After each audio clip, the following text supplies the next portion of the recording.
kind of exist. It has been a moment. Anyway, so who actually does remember what happened last time? Because I do have a general summary. We went to the mall. Oren's kid thinks Forrest is like a comic book character that's real. Yes. Claire got candy sticks. I think Helena got some like bread and things like that. Yeah. At Grandma's house we go, and then Oren was throwing a barbecue, and a harpy lady, probably from his past, I'm not entirely sure, has like a power cell thing. Forrest gave Oren a dead deer, and then a bunch of boars are invading. Yes. So, to summarize that in a better way, you all had a fairly good Saturday the other day. Well, technically still Saturday now, but you all had a fairly good Saturday. You woke up, you did some shopping after getting your rewards from the Mercenary Corps from handling a couple things for the dungeon, which two of you did jump in on, quite literally, but still. There's a ton of just very good things you've bought. You've gotten, like, snacks, you've gotten food. You did buy a couple necessities, a couple things, because Olivia and Oliver wanted to go to the mall and get a couple of just odds and ends and everything, like new books or just to see if anything's in stock. But Oren was going around inviting people to the cookout to give back to the community like he usually does.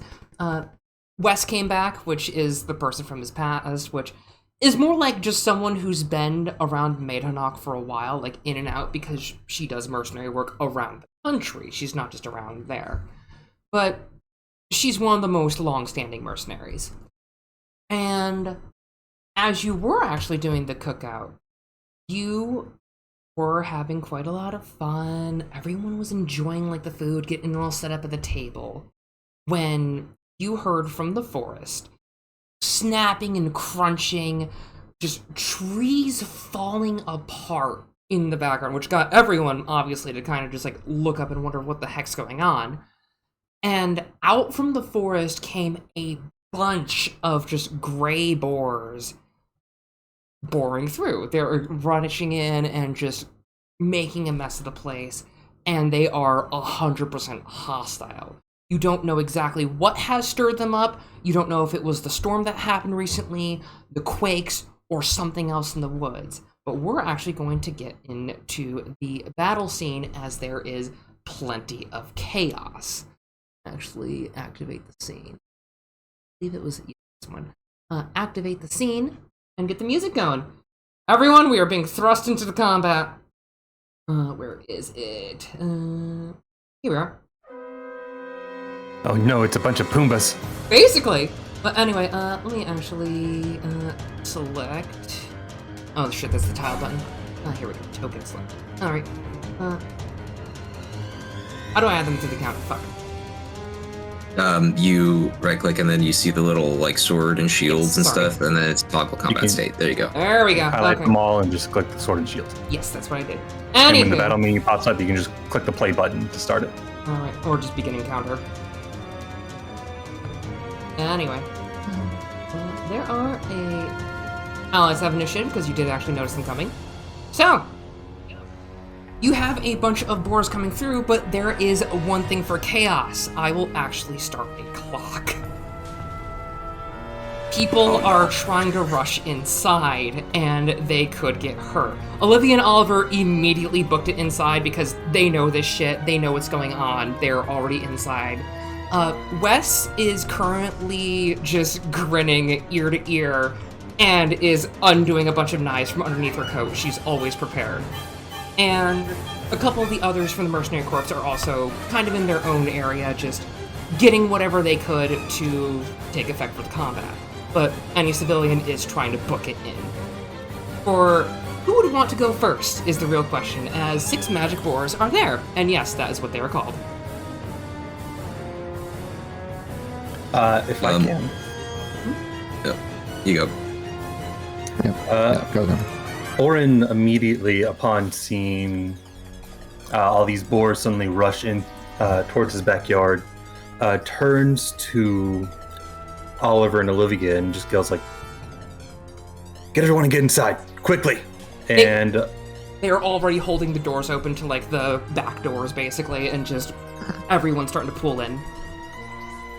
And runs towards the garage, where I would like to spend a fabula point to alter the scene. Okay. Because Oren's been working on, his machines, and one of which was a large mech that he's been working on for a while, which I believe I mentioned before. So he just hops up, and luckily he was in the middle of testing out the gun, and he has yet to actually fully test its capabilities, but in the process of testing it, he had already had it loaded, waiting to use after the barbecue. And he just got some targets. Perfect. But yeah, you immediately go in there, you get everything all set up. You've known this for a while, and you're used to military training. You're just easy to boom, boom, boom, boom. Get ready and get set up, basically. So, you said you wanted to test a couple things on targets? Yes. All right. Give me a moment as I quickly pull out because it is my mech, and I already told you the weapons that are on that. Sadly, not the machine gun. Yeah. But I do have the howitzer light arms rifle. Look, when Southerners have a bunch of boars coming in to cause a ruckus, you know what to do. The Second Amendment is a thing for a fucking reason. There it is. I'm just going to drag These out the the amendments. It's the machine apocalypse, baby. Yeah. The only law that exists is basically don't be a fucking asshole and don't steal other shit. Even that is more moral. Alright. gun. Oh, damn, I forgot to target. What is the target? Is it multiple or singular? It is singular. Alright, which one are you going for? I'll go for this one. This one? Alright. Hmm? That is... You do hit, so that will take a good old 20 damage as it... Oh, oops. That was on accident. Oops. Whoa. Oopsies. Oh, damn, I loaded in the explosive shell. I'm sorry. How do I unselect things? Because... Oh, boy. Just click on Drag click do a anywhere little- else. Yeah. Okay, thank you. Sorry. It is nonsense. You're good. Everyone, sorry about the HP. Hold on. And you can click the little undo button on all the little text bubbles to undo those Yeah, we're just gonna... Kinda... in the Whoopsies. chat. But yes, this large base. If you heard of the howitzer, it is basically a mortar shell. There we go. But because of how big of a mech is, the military that Oren is taking this from has effectively turned the howitzer into a rifle. So it's basically shooting a giant mortar shell straight into the face of one of these pigs. It's pretty much they're magic boars. They're souped up from the apocalypse of the end, where everything has a little bit more energy through them and have been mutated. So this pig kind of tanks a mortar shell still, having it go next to it, and it is just toppled over, kind of like barreling through just one of the picnic tables, and is just drenched in just shards of just wood and just shell, basically. And it is getting back up, just kind of shaking off and just going...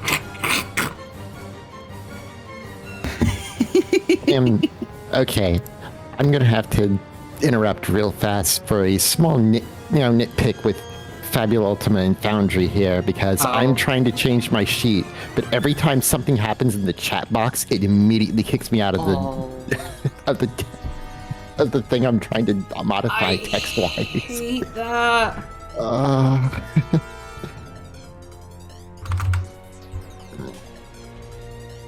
Oh my god. Do you want Oh to... god, and you're probably losing your changes too. Ugh. Do you need And to take save. a moment? There. Done. Okay. I'm good. Go, go, go. Okay, go. Oren, will that be your turn? Yes, I've already ended it. Alright, cool. This one that did just kind of tank it is a little bit staggered, but this one right here is going to actually be kind of like sniffing around a little bit. And because Forrest did take down a full deer, and these guys are very much opportunistic omnivores, it's gonna gun for Forrest. Let them come. Morris, don't give a fuck. It is going to... Also, I still think I have the flying thing because of mutant. I need to remove that. Yeah, go for it. I'll let you deal with that in a moment. Yeah. Just need to figure out how to do that.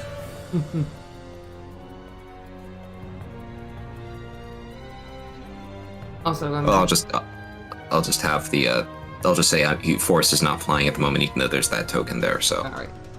Cool. That's how I use it. All right, it's going to use a thing called Gore Ring Rush, and I believe that does hit. That does indeed hit. Yes. All right. So, mean old tusks. It's charging like boars do. You don't manage to get away in time. You take a good old 11 points of damage, as that will be its turn. You just hear like the branches and vines just snap, but there's almost sort of like a meaty sound to them. Yeah. Whose turn will it be next?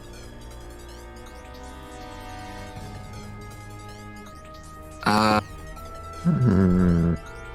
mean, I'm willing to give it something a swing. It's okay. Is that okay with everyone? Yeah, it's fine with me. All right, Claire, you're up. All right. What you gonna do? I got Okay. 6 big pigs. I'm gonna. This one that I just targeted is the one that's been hit the most right now, right? Yes. Orin just launched a No. freaking mortar shell near to it. I will say that I don't think I didn't notice that this one is different. You got a study roll Because if it you has want. You You got a study roll if you want. know what? Why the heck not? Although it's inside, and I'm rolling double sixes for that. Up to you. And you can still communicate with party members, obviously. It's a bit of a fray. Yeah. I will point out that that one looks a bit weird, but I'm going to work on the one that's already been hurt. Go for it. So someone else can take up the thing. All right, so I'm going to take a swing of the... Okay, how many fabula points do I have? I have 2. I'm going to invoke my my trait of my identity here, because I very much want to be a knight and I need to protect some people. I'm gonna reroll that 1. There we go. Hit with the 16. All right, that does hit. You're attacking this one, right? Yes. All right. That one is now in crisis. Yeah, you kind of like swing down, and I assume you like kind of take the back swing, and you still get it anyway, right? Effectively, just describing like what the fabula point does. Right. You Oh, get right. this. Also, let me think here. Oh, well, it doesn't come into play here, but every time I use a fabula point. I mean, true. It's still good. Good to keep on standby to remember. Anyway, will that be your turn? That will be my turn. Yeah. We're going to actually... This one right here. And it's going to actually not hit any of you. It's going to make the clock go up by 1. And it's going to be trying to bash down a couple of the mercs that kind of have like a little setup with the table, and a couple of them are just kind of stabbing it with whatever they have for cutlery. And I'm actually going to do a random dice roll. Just to see if anything happens. Yeah, they do kind of nick it. They do a little bit of damage, so it takes like a couple little jabs from just kind of people standing behind whatever. But you do need to deal with it quick before it starts getting to the other people. And that will be its turn. Alright, who's up next? We got Forrest and Helena. I kind of want to do a thing. Sure. Forrest sees all of the boars, and you guys kind of hear the cracking and branches kind of extending as his fingers kind of like connect to a point, and then just kind of like close his hands, and then in classic FromSoft style, Living Failures raises his hands up into the air and then throws this almost eldritch energy as he is going to cast Umbra on the boar that has been targeted. Okay. And I think it was oh, whoops! I was in the wrong thing. So it's gonna target the sort of the three that we have been sort of attacking, and his two compadres. All right. That does all hit. However, spend your MP. Yes, of course. You do notice one thing. They sort of, rather than get sort of just the usual, like, sort of necrotic energy that I assume that you're using, because you're a forest creature. You're kind of like a mix of rot and decay, but also growth and everything, right? Yeah, like, almost in a sense of trying to think of it. You know, when things like kind of like slowly rot, they kind of start growing like mushrooms and like moss and fungi and stuff. It's like that, but it grows and then it just withers and decays almost like instantly. Kind of sucking the nutrients out, right? Essentially, yes. All right. You do notice one thing about that. They don't have a normal reaction. If anything, they sort of fizzle a little bit like static for those ones. That one is dead, sure, but it doesn't leave a corpse. It just decays into the ground as like ashes and everything. So that one takes that. That one's gone. That one is taking the damage as well, but like I said, it's not exactly as effective as you'd expect with them. But still, you did a good chunk of damage.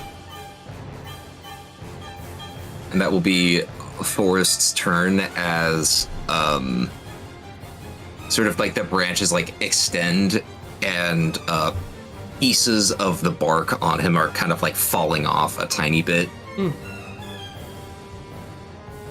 All right, will that be your turn? Yes, it is. I have spent my turn track. All right.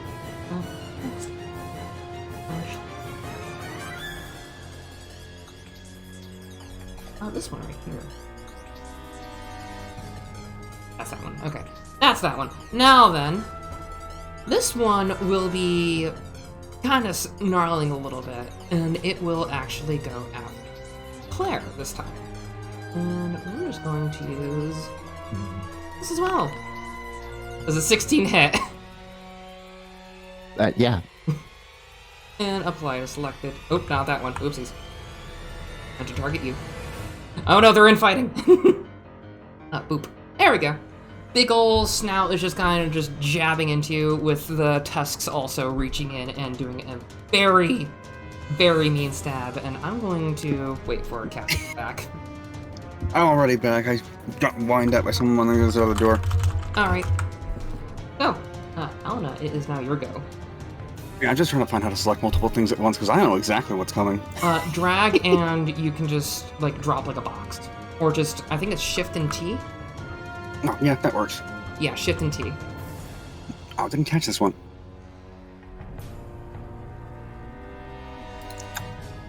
Oh, for God's sake. I'll just use the combat tracker. Alright. 1 second. Hey, no problem there.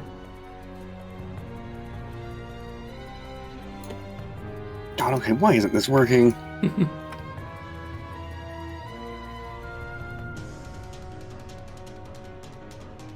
Well, I can see them on the tracker, so... Those three? These three. Okay, so I'll just drag and drop the box. Alright. Yes. I'm sorry I had to do it that way, but it wouldn't let me do it. You're okay. Yeah, we know what's coming. Glacius. Good old Glacius. Yes. Alright, token. Let me just double check their defenses. Alright. That does hit everyone. Alright. Also, I think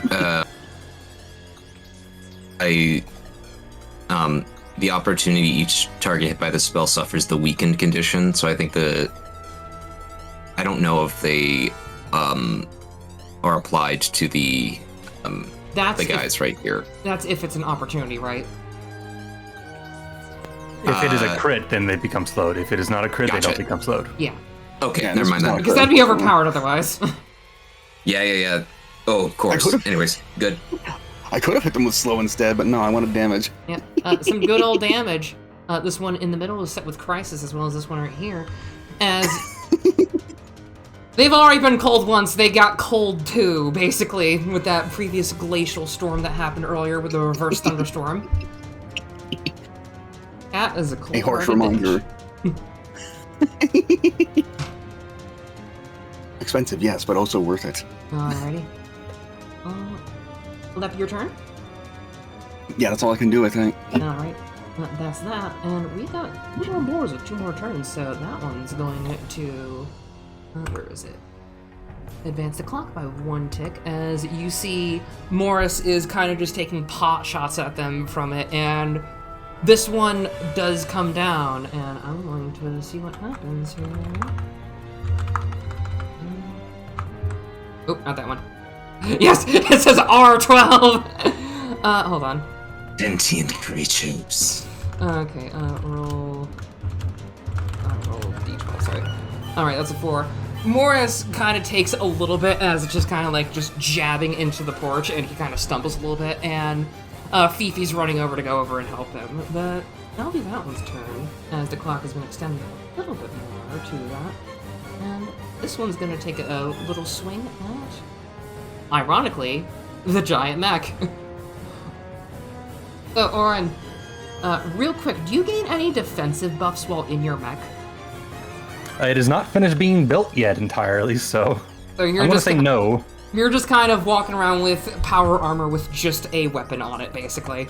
Not really. I'm not even in the mech. I'm more just on top of it and then brute forcing the gun to work while on it. I'm not even in the mech because the mech has no power to it.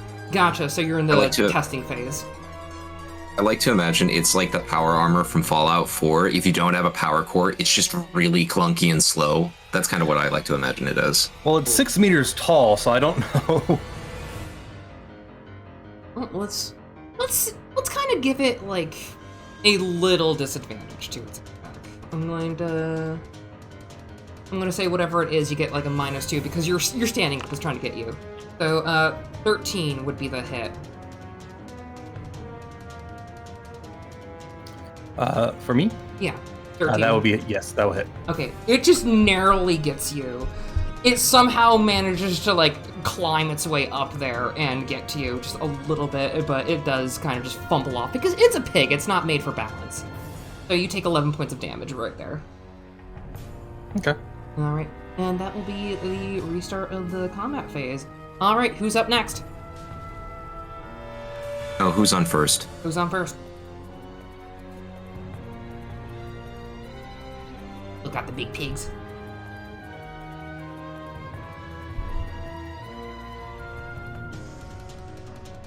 Hello? I kind of want to use. I want to use Thermorphosis to. Did you want to do something, Claire? No, I'm just lamenting at trying to figure out how to modify weaponry. But okay. Boundary's a bit confusing, yeah. Go ahead. It is. I'm just trying to think if.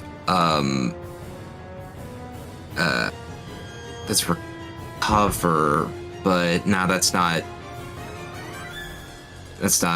worth it. But I'm just wondering if unarmed strike is. If Theramorph... no, I don't think Theramorphosis is, but, Forrest is going to see this one, as the branches kind of like, that are his fingers just extend into like miniature sights as he's going to take a swing at them.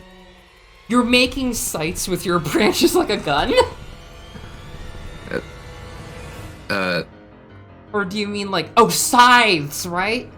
Yeah, okay. Scythes. Like, I thought you said like, sights as in SIGHTS. Okay, so size. Forrest just conjures a gun. It'd be more like a crossbow, though, because then actually that would be pretty cool. Never mind. Anyways, unarmed strike on the is a mutant.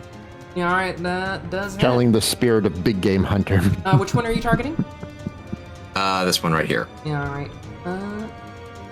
Yeah, you slice into this thing, but again, you kind of get your little, like, scythe arms in there, and you don't feel flesh for the most part. You just see it just kind of puff into the ashes and just flop down into just a pile of just gunk on the ground. Forrest's fingers just kind of like return back to normal, and he just kind of like looks at his hand.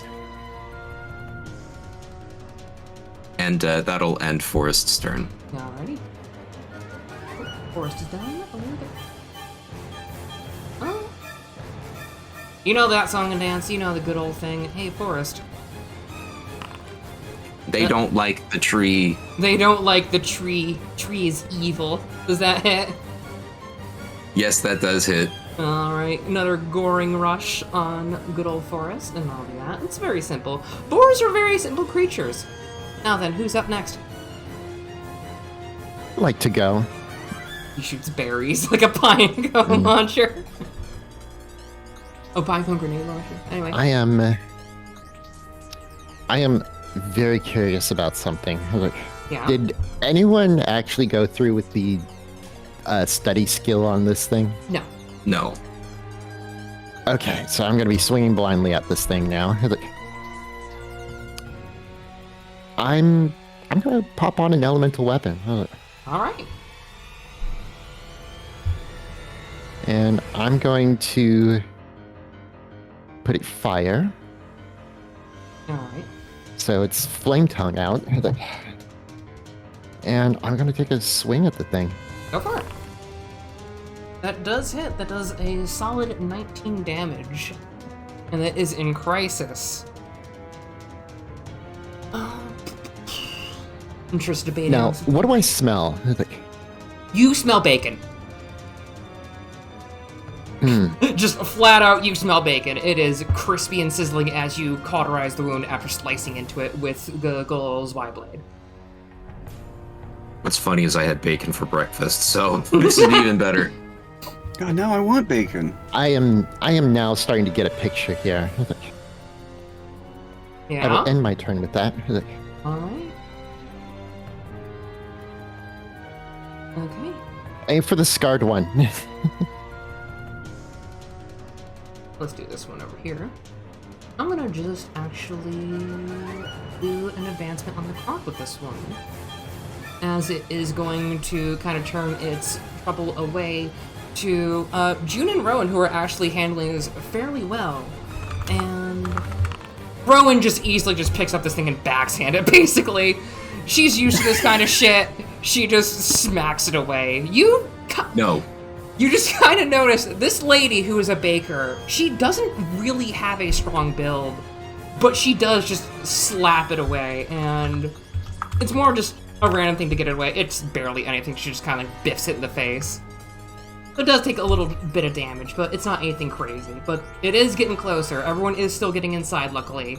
But it is starting to go after everyone else, and everyone is still trying to kind of shove through the door.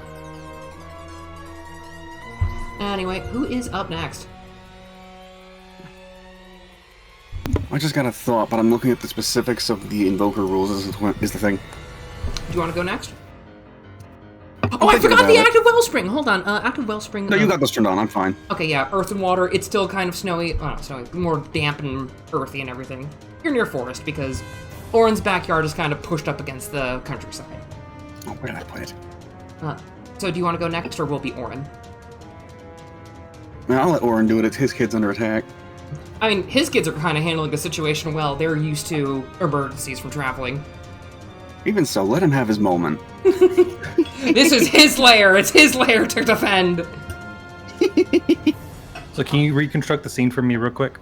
So, there are 3 separate groups kind of handling things. Well, there's Rowan and June and Wes. They're all kind of handling like their own small crowd of boars and everything.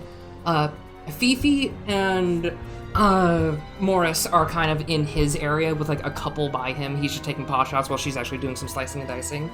The kids are helping everyone get inside, and as well as Jennifer just kind of like using her loud announcer voice of, "Everyone get inside or else we will lock the door behind us."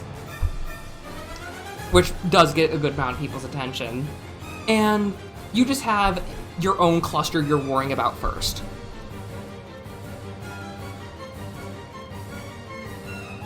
Pretty much the backyard is just kind of trampled with whatever debris from a couple of like trees falling down and whatever they've already rooted through for the food on the tables and whatever was in the way to it. They ate Paul. I don't think they've eaten anyone yet. No, I was talking about the boars. The boars were like, they ate Paul. We gotta get revenge on them.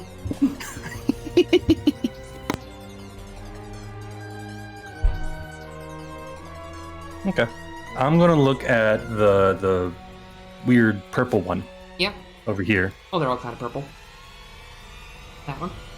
And while there is a boar kind of on my ass right now, I'm more looking at this thing and seeing it's more like the alpha of the group and thinking that maybe if I attack this, it will go further away. So I'm gonna go ahead and push the giant mortar rifle into its direction and forcibly pull the trigger like it's a big lever. Because again, this is a gun meant for a 6 meter tall metal man. You are just managing to do it. That does hit nicely.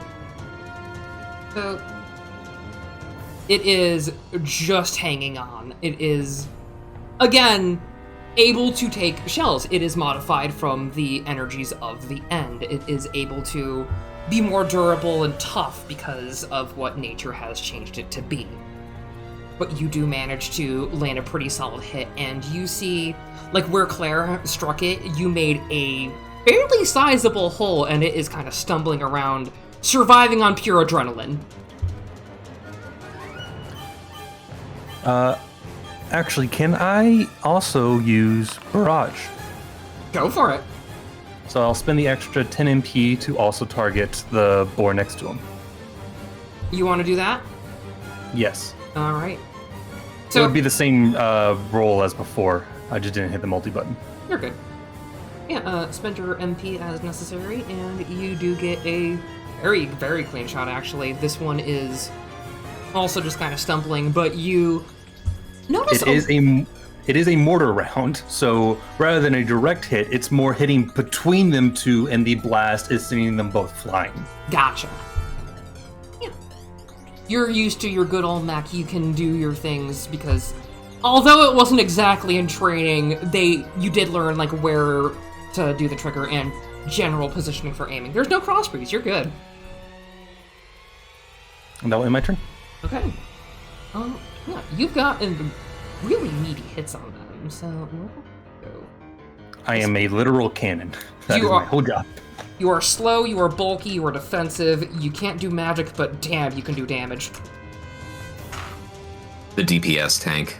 Yeah. This one that was just struck is definitely on adrenaline, and it will go for an actual random hit. So roll 1d4 for me. That is going to be Claire. Huzzah. Oh, I did not that. Oops, I forgot to put it on freaking loop. Sorry. There we go. You're good. Little DM issue. All right, Claire. That does hit. These guys are good with accuracy. Oh no. So. Not to worry, I'm built to take it. Oh, fuck. Hold on. Freaking, I don't like the talking sometimes. It's my fault. It's okay. There you go. 13 HP has been taken off from you.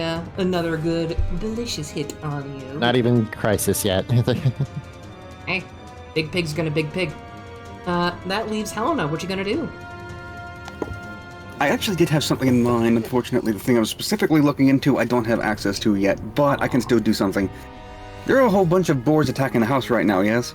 Yeah, they're trying to get to the people, basically. I'm gonna get their Possibly there are attention, boars attacking the house. which is to say, I'm looking to reverse that clock. Okay. I'm not sure if I can use an invocation for this, or if I just have to use an objective action for this. For the rule of cool, I will let you flavor it if you want for an invocation. You're spending your resources, you're using all available tools, I will use rule of cool. Yeah, we're just looking to get their attention away from the house. Also, hold on a second. God damn it. What? Oh dear. I think it's cats having issues with unwanted stuff happening.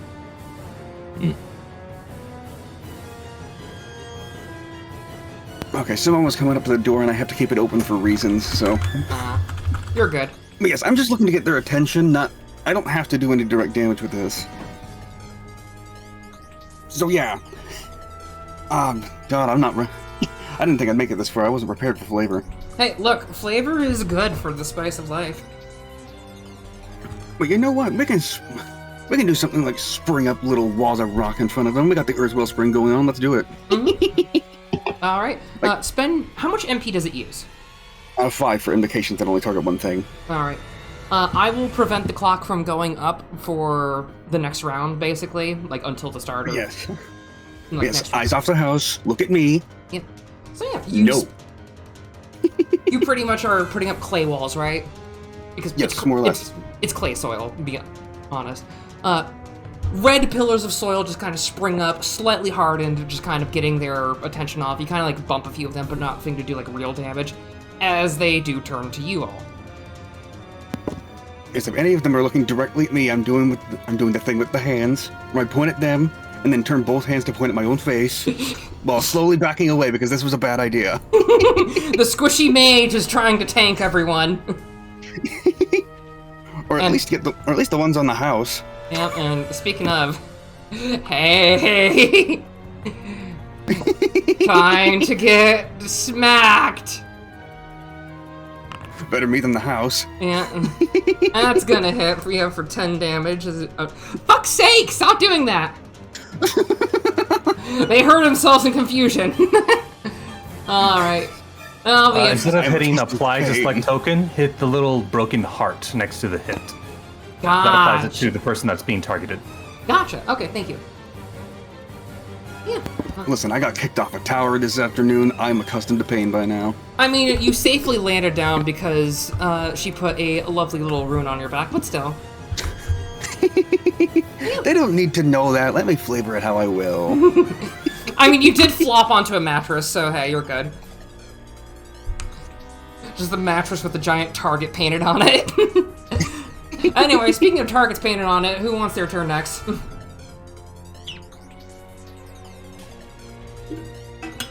Yeah, these guys are all focused on you.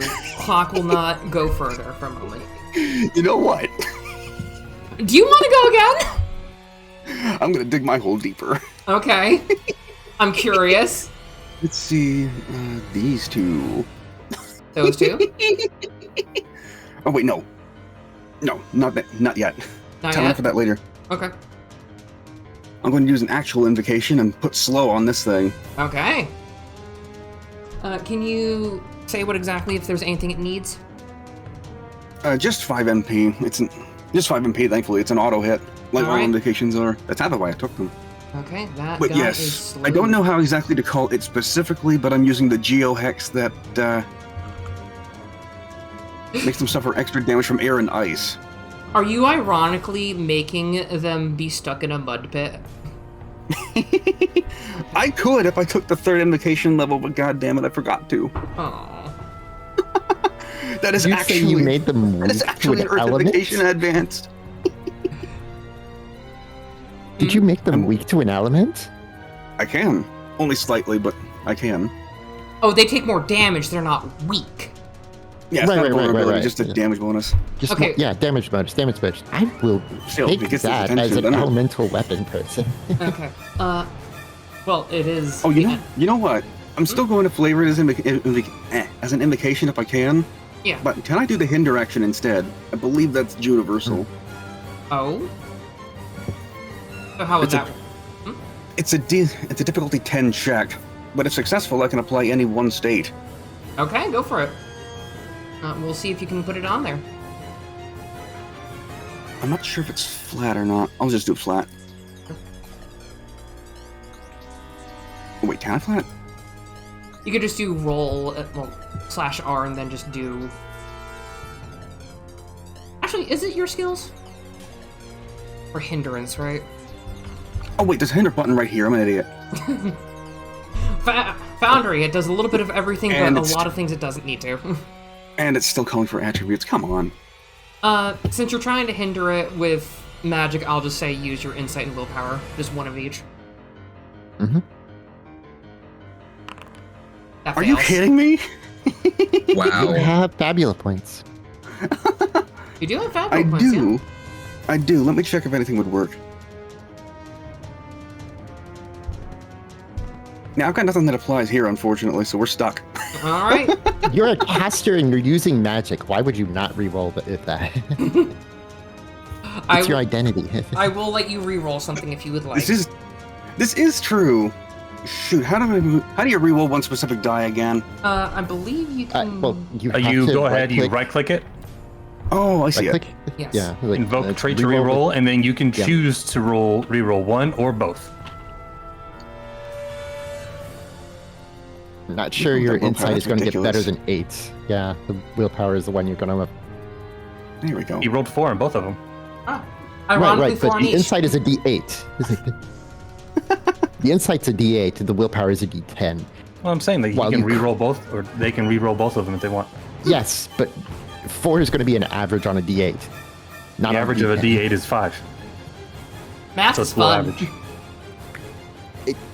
I was just It's looking at the willpower one, but or if I can 5. re-roll both, I am tempted. It's up to you. Nah, just the willpower one. Okay.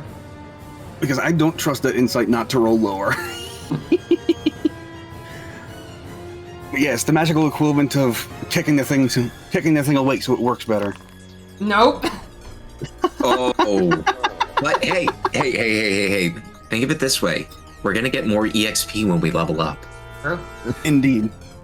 Yeah, Well, use when your we win. fabulous points if you want, people. Totally not going to make it so that Yeah. you really want to save them. I'm just kidding. I'm not going to be like a Well, mean I- DM like that. I just realized, like, if Forrest is speaking, I could have added, like, black mist coming out of his mouth while he talks. Oh my gosh. Smoker's Why not? lung. Do Anyway, will that be it? Unfortunately, that's all I can do. It's okay. You kind of saved a definite thing for sure. And hey, Oren, this guy's still trying to get at you. It's gonna have like my foot in his face, be like, "Go away!" As per usual, because you did change the scene with your fabula point, you do have a, well, it has a -2 to the accuracy. So that'd be an 8 for the defense. That doesn't hit. Yep, that does not hit. So that, he's trying to get ya. You just kind of nudge him off and just kick him onto the side, just kind of like plonk him down on the ground. Nothing to really... Turns out who's don't have a lot of traction on metal. Exactly. Alright. Who's up next?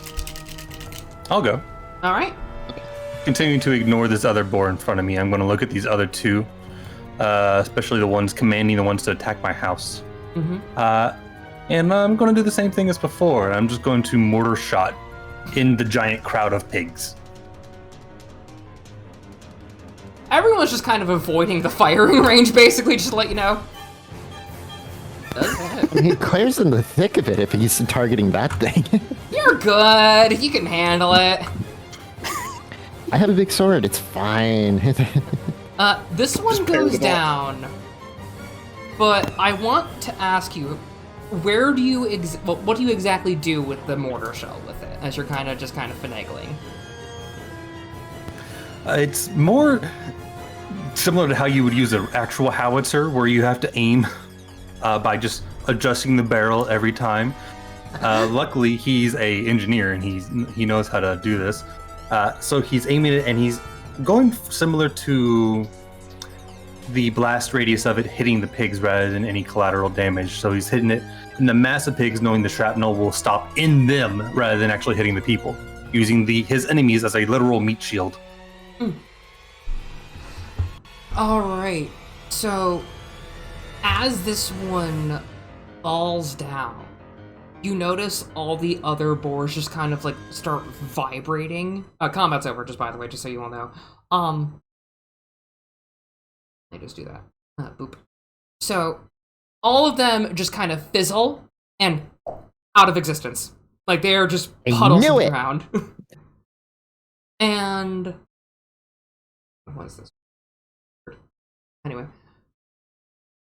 you all see the other ones just kind of phase out, and Helena, Claire, and Forrest, because you are versed in magic, can you three all roll me insight and willpower with a DC of 10?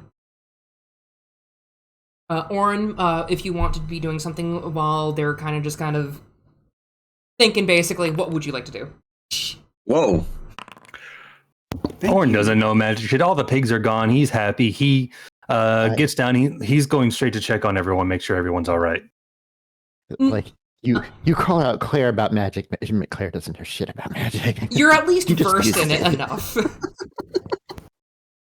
How did I get a crit? Double D6s say otherwise. How did the forest spirit get a crit on knowing about weird magic animals? Do you want to form a bond with me having to explain what the fuck just happened? Yeah. All right. No, automation for opportunities must be set on the system things, but I'm just going to say invoking a bond. Okay. Forrest, I will PM you something real quick. Oren, you're just kind of like looking around, making sure everyone's okay. Olivia and Oliver are just kind of like peeking out. Oliver opens up like one of the windows from upstairs.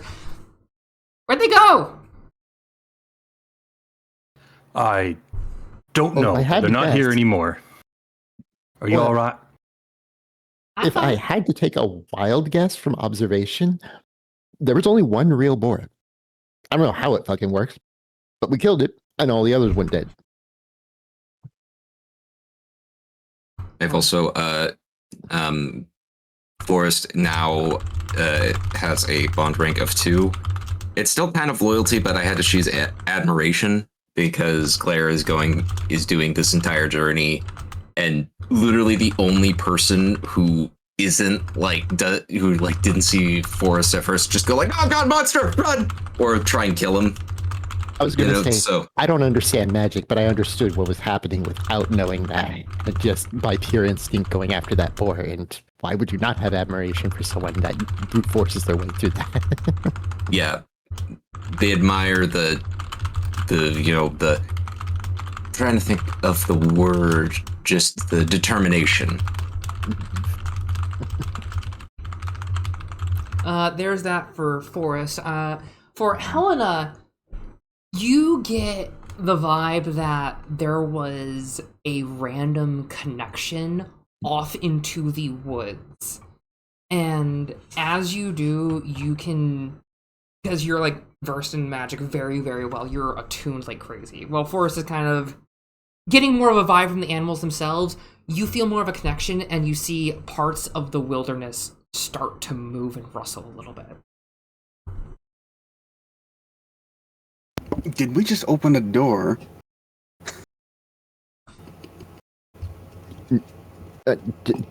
Claire hears that and looks back towards the house. Did you open a door? Olivia's just like, no, not that kind of door. Olivia's just holding the door open. Yeah? Not that kind of door. She points her thumb at the woods, just casually moving. Not that anyone else can see. I'm sorry, I had a flashback to the Digimon movie where it's like, the egg, it's hatching, and Ty is standing there with an egg in his hand, slowly looking at it. Not that one. Forrest is going to kind of look at the movement in the trees, and looks at like the boar that got killed and everything else like vanished. Is it still there? The main boar is. All the other ones that just kind of like puffed like black popcorn basically are just like piles of ash and everything. Wes is just kind of cleaning off one of her knives. Not even a real fucking thing in this world, I swear.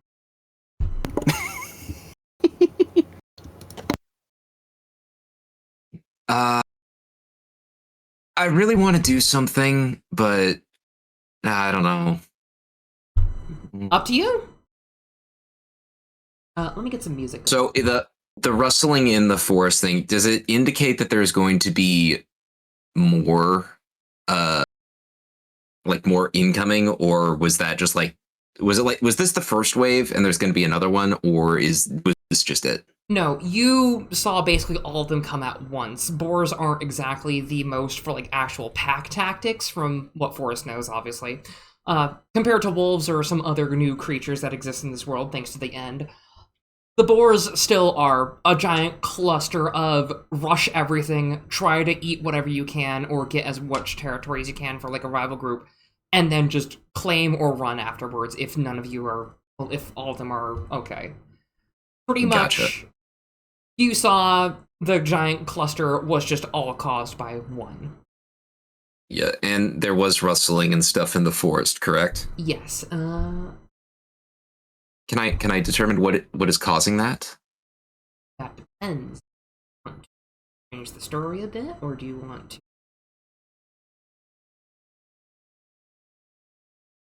I'm tempted.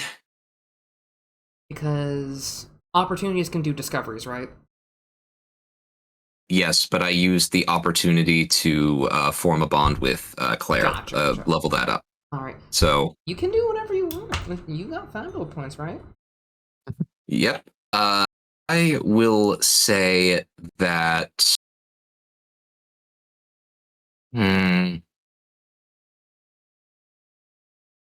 I'd say that Forrest kind of wraps like a vine around the boar and then drags it to I think it was like Wes, I believe, was the harpy, the one with the Wes knife. is the pelican harpy lady, which I will be drawing this week. Yeah. Yeah. So he's gonna drag the boar over to her and just go, "Meet.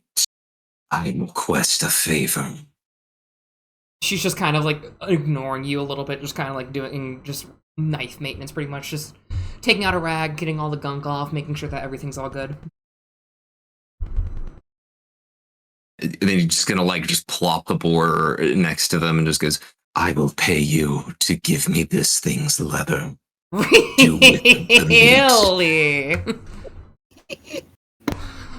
Alright, she just undoes, like, she basically has like a jerkin over a bunch of fucking knives, and just, Did you just steal Orange Boar? I mean, she didn't get told anything other than being paid.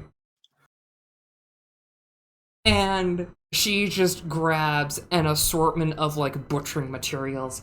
So my going rates are reasonable. You just want the leather? Yes, meat. Oren Don't can call me do that. what he wants with everything. Then what is your name, meat? Wes, or if you really keep on insisting on calling that your worst nightmare. Very well, Wes. Good boy. Anyway, she gets to work immediately. She has easily done this a lot of times, and the one thing is she is going to take it to like a back part of the yard so she doesn't make even more of a mess of the area. The Ron Swanson thing of the meat your meat. And as she's doing that, Rowan's just going to kind of look over at Helena and Oren, and she's just going to go, "All right, Junebug, we're going to go get prepared."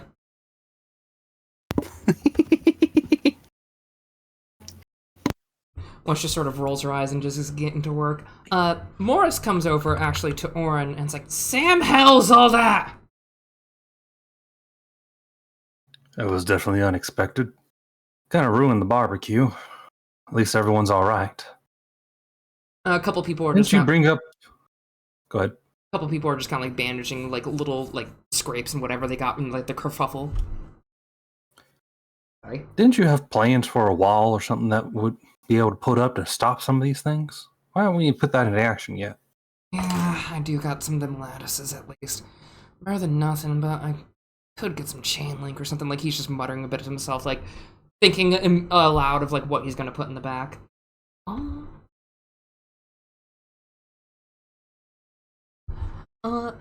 Is anyone else willing to do anything right now at the moment? Or probably like before he even notices Forrest has already taken it, he's like, well, At least I can probably sell that boar at the market. That hide will probably fetch a pretty good price. Wes is just, like, already just, like, putting it down, like, holding it up. It's, like, dripping a little bit. Not from, like, blood, but, like, connective tissue. Okay. Oh, Wes, you already peeled that for me. Thank you. He's banging me. She just points to Forrest. Forrest gives like a casual, like little wave.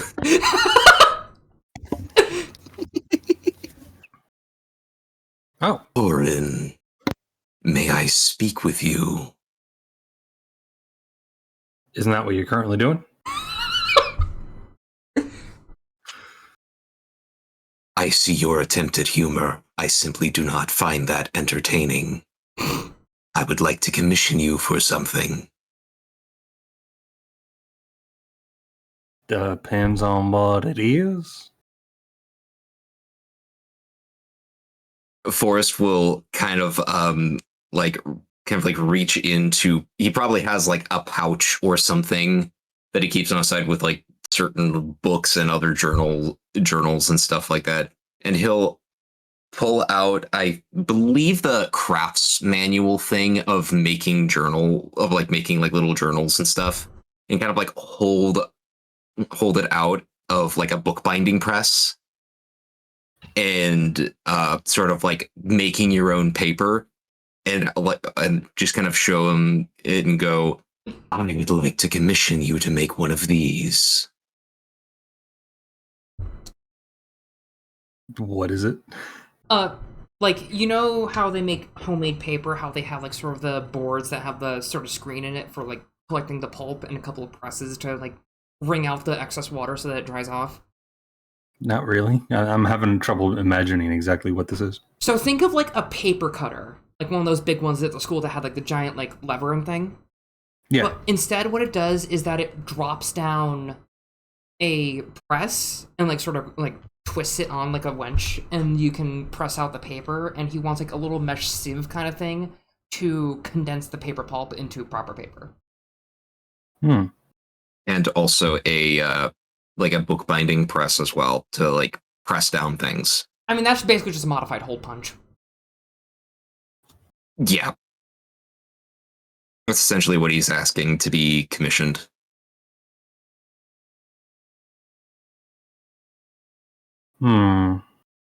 Give me a second. Well, that's the case. Claire and Helena, what are you up to? I'm still eyeballing that forest because I do not trust it, but I'm not going out there by myself. No, absolutely not. Would you like to make another roll for me real quick? Oh no.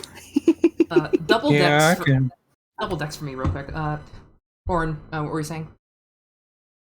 Yeah, I can make that for you, give enough time. Costs about 500 coins in materials, and charge you another 100 coins on top of that for labor. DC of 10 was it for? Okay, you're good. Oh. Very well. And then Forrest immediately just gives Orin the 600. All right. Orin is now 600 coinage richer from Forrest. Forrest doesn't care about money. He doesn't need it. He doesn't understand it. I am working on that. But anyway, I'm noticing that Helena's a little wigged out from the forest, and just walk up and be like, hey, everything okay? Well, you had me roll. Is there? Given that happened, how close are you to the forest? Like, you've been studying it for a while. That's why the DC was 10 rather than 13. Yeah, I haven't gotten that close. I've barely moved from the yard.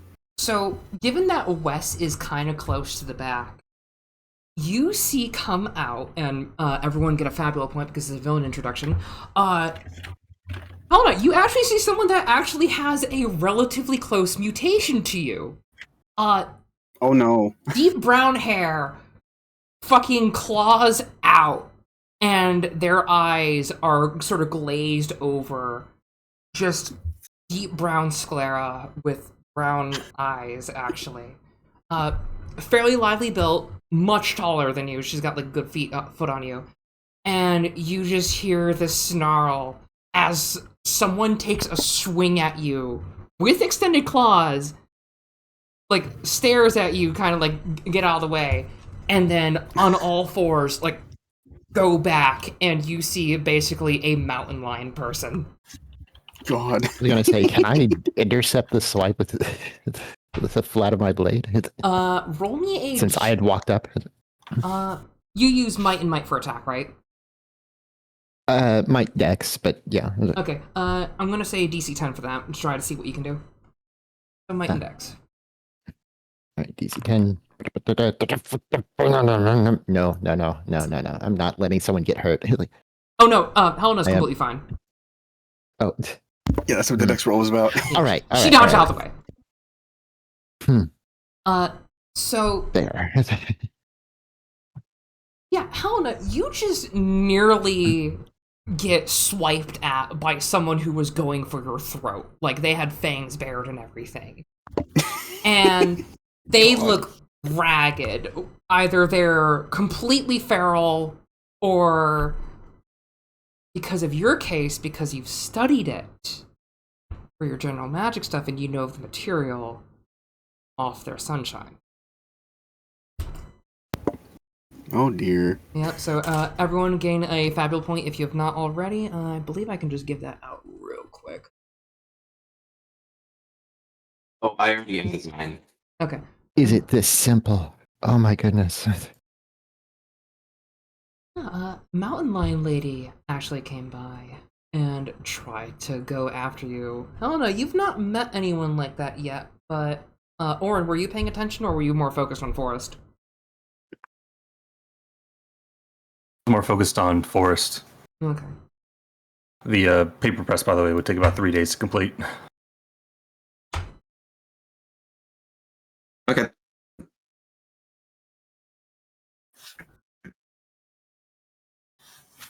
You nearly got swiped at. So yes, out of nowhere from that side of the field, what the fuck just happened? And other assorted things, like, I almost died. Random screaming about a puma woman, all kinds of strange things. What's this witch babbling about?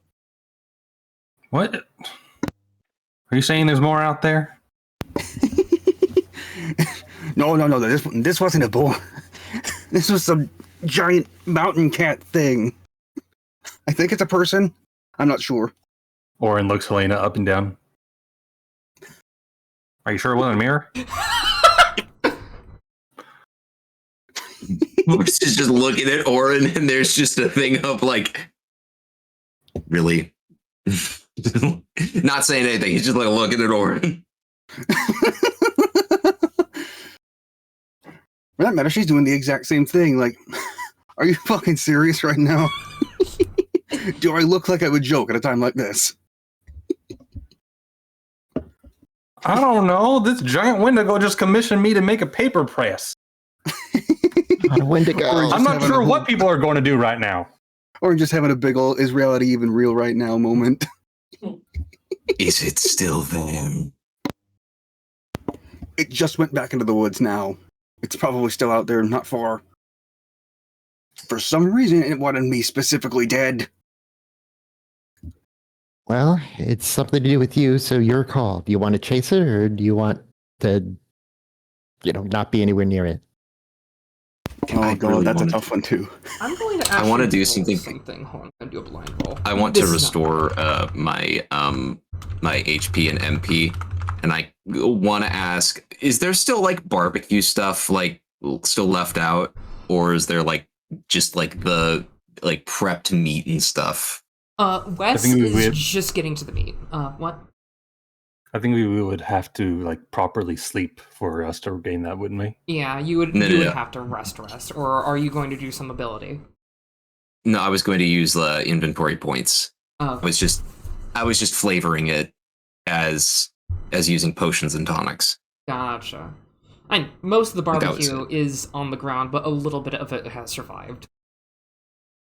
Like, we're in a spot we probably could just restore it from the barbecue. Yeah. Yeah. So Forrest is going to look at the meat and then just go, "Can I consume this?" I don't know. Did you pay me yet? What is the price? It is my meat. Okay. You know, if One you at a time. Who is giving me money for this? Do you have the leather? Yeah, it's tanning right now. She just has it like currently drying on the ground and like covered in a little bit of the pig fat so that it actually becomes leather. It's just currently a pelt. Not only did I kill that, but it's also on my property. Technically, it's mine. It's a forest unless you're paying me for that. Very well. You may have it. How much is the price? I'm going to assume the offender is another day thing because we're taking so much time. Yeah, it's afternoon, evening time right now. Do you really want to go tracking at night to try to find this thing? No. Okay. That's player me speaking. Forrest has no opinion. He's just going along with the red.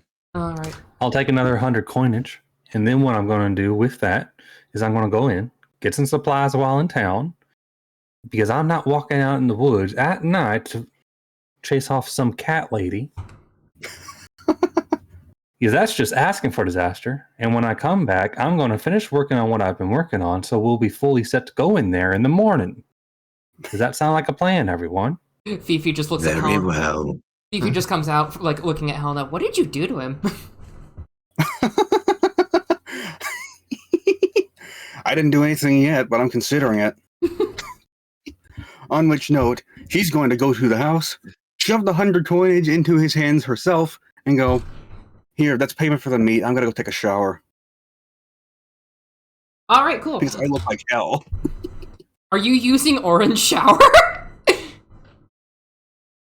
What the hell? Who are these people that I have brought into my house? They are so rude. Meanwhile, it's like But a couple people are just like picking up. It's like doing the nice thing of at least taking the trash out. is there like any sort of, like I said, is there like ribs and stuff like that, or like Yeah. prepped meat on the floor and stuff? It's just on the ground and everything. It's like I said, like Claire said, it's going to be another day thing, just in game. You will get a rest. I will let you rest. I'm not evil.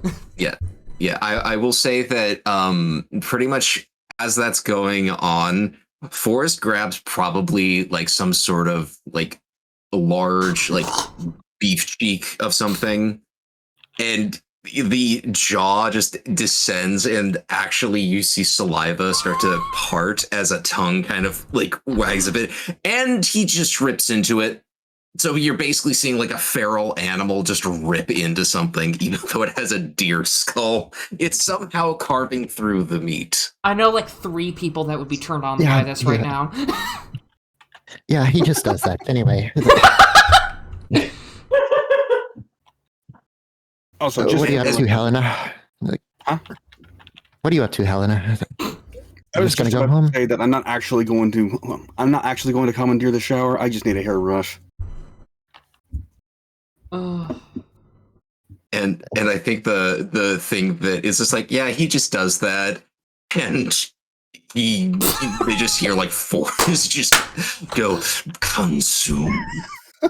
Amazing. Considering someone was actively targeted, I think Claire is going to be going is going to be playing bodyguard duty for Helena and just kind of follow her around for a little bit, at least for the rest of the day. All right. I mean, given that you're kind of rooming with her at the moment, Certainly the easiest thing in the world. I will say in game it's 7 o'clock. It is starting to get sunset because it's basically September and everything. I'm gonna take us all back to the splash real quick. Okay. Also, I am mad. I am so mad Where are you mad? because it was that easy to make a custom weapon. Because all I had to do was create a new item, and one of the things it asks, weapon or custom weapon. Yeah. Oof. Yeah. Anyway, I just don't have a symbol for it. It's just a bag. That will be. I'm sure that'll change another day. Yeah. let's get the little like overworld music ready. Yeah. Everyone kind of disperses and goes home for the most part. A couple of people are just like, man, if I really had like, brought my knife. It's like, dude, I told you to bring that. And you didn't bring your weapon either. I was like, fuck off. Like, these people are just, like, kind of bantering a little bit, going back and forth. Morris just kind of, like, waves, like, to Orin and everything, and it's just like, if you want to, like, take a little drink tonight, I can set it up if everything. I appreciate it, but it appears I got more work to do that I need to get started on. I need to go into town, and I need to return my military uniform and requisition some extra parts so I can fix up the project I have in my garage, and then after that I need to work on the new commission that I was just given after a boar attack, which I also need to clean up my yard with. I will say a good chunk of people at least put back the things like the picnic tables, made sure their trash was picked up for like what they were doing a little bit. Kind of like just a rush job to make it not look as dirty. It's still riddled with holes and hoof marks and everything though. Thanks, fellas. At least you guys are nice. Nothing. You host us every so often, we may as well pay back too. I just feel bad that this celebration turned out to be a bit of a hassle for everyone. I'll have to make it up to everyone some way. Hey, dude. Don't worry. We'll, like, kind of do it potluck style, because, you know, like, Halloween is everything's coming up, and we don't really do trick-or-treating much anymore. We can still do something. Actually, I just remembered there was this candy that me and my grandmother used to make when I was kids. I think I might remember the recipe. Won't be tasting like the good old candy from back in the day, but might be something sweet for the kids. If we get any sugar from the merchants coming next week, we'll be all good. I believe all we need is some honey. We should be all right. Hey, Purist up north got some stuff. All right. See you later, dude. One guy, like, about 24, just nondescript, just kind of, like, just pats your back and just leaves. And like I said, Orin has a to-do list because he has shit he needs to do before tomorrow. Alright, what you doing first? First off, real quick, because he is a dad, making sure Oliver and Olivia is okay. Just because he's the dad, he has to make sure his kids are alright, make sure they're not troubled by anything going on, making sure they're not injured. And once he knows that they're alright, he lets them babysit themselves, gets them a little extra serving of something sweet to like help the day be a bit better. And then he's going off to turn in his armor and requisition some parts for his garage mech. Alright. Just for flavor sense, I will say one of the pies that Rowan brought is like half it was taken, but like the other half is completely okay. It was just like on one of the tables. Luckily, nothing got into it, so they get like some of the sweet stuff for there. They do suggest that you at least take a third because they like sharing with you and everything. Olivia's kind of just doing the dishes. Oliver's going into his books and everything, and just kind of just trying to relax as much as possible because Oliver, he has more of the like sit down, take a break and everything. Olivia needs to be on her feet doing something from like what you've kind of seen. Kind of like their way to cope with a little bit of a struggle, but they did handle the situation very well. They got like kind of like fire drill. They were able to take everything. They've been learning a lot at school. They're my kids. All right. Yeah.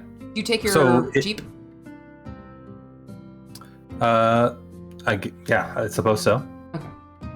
Oh, everything's fine there. Sorry. Go in and kind of like we discussed out of game, a bit of class change, changing out my guardian class for pilot class. So turning in the armor, getting the parts that I need to fix up my mech, finish up. So I'm going to actually introduce a new duo of characters, actually. Let me open up the character sheet real quick. Hold on. Jennifer's just kind of like at her desk and it's like going, do whatever. You're basically an employee here. I'm going to sleep. And out comes, because you are looking to change your... Fuck, where'd I put the sheet?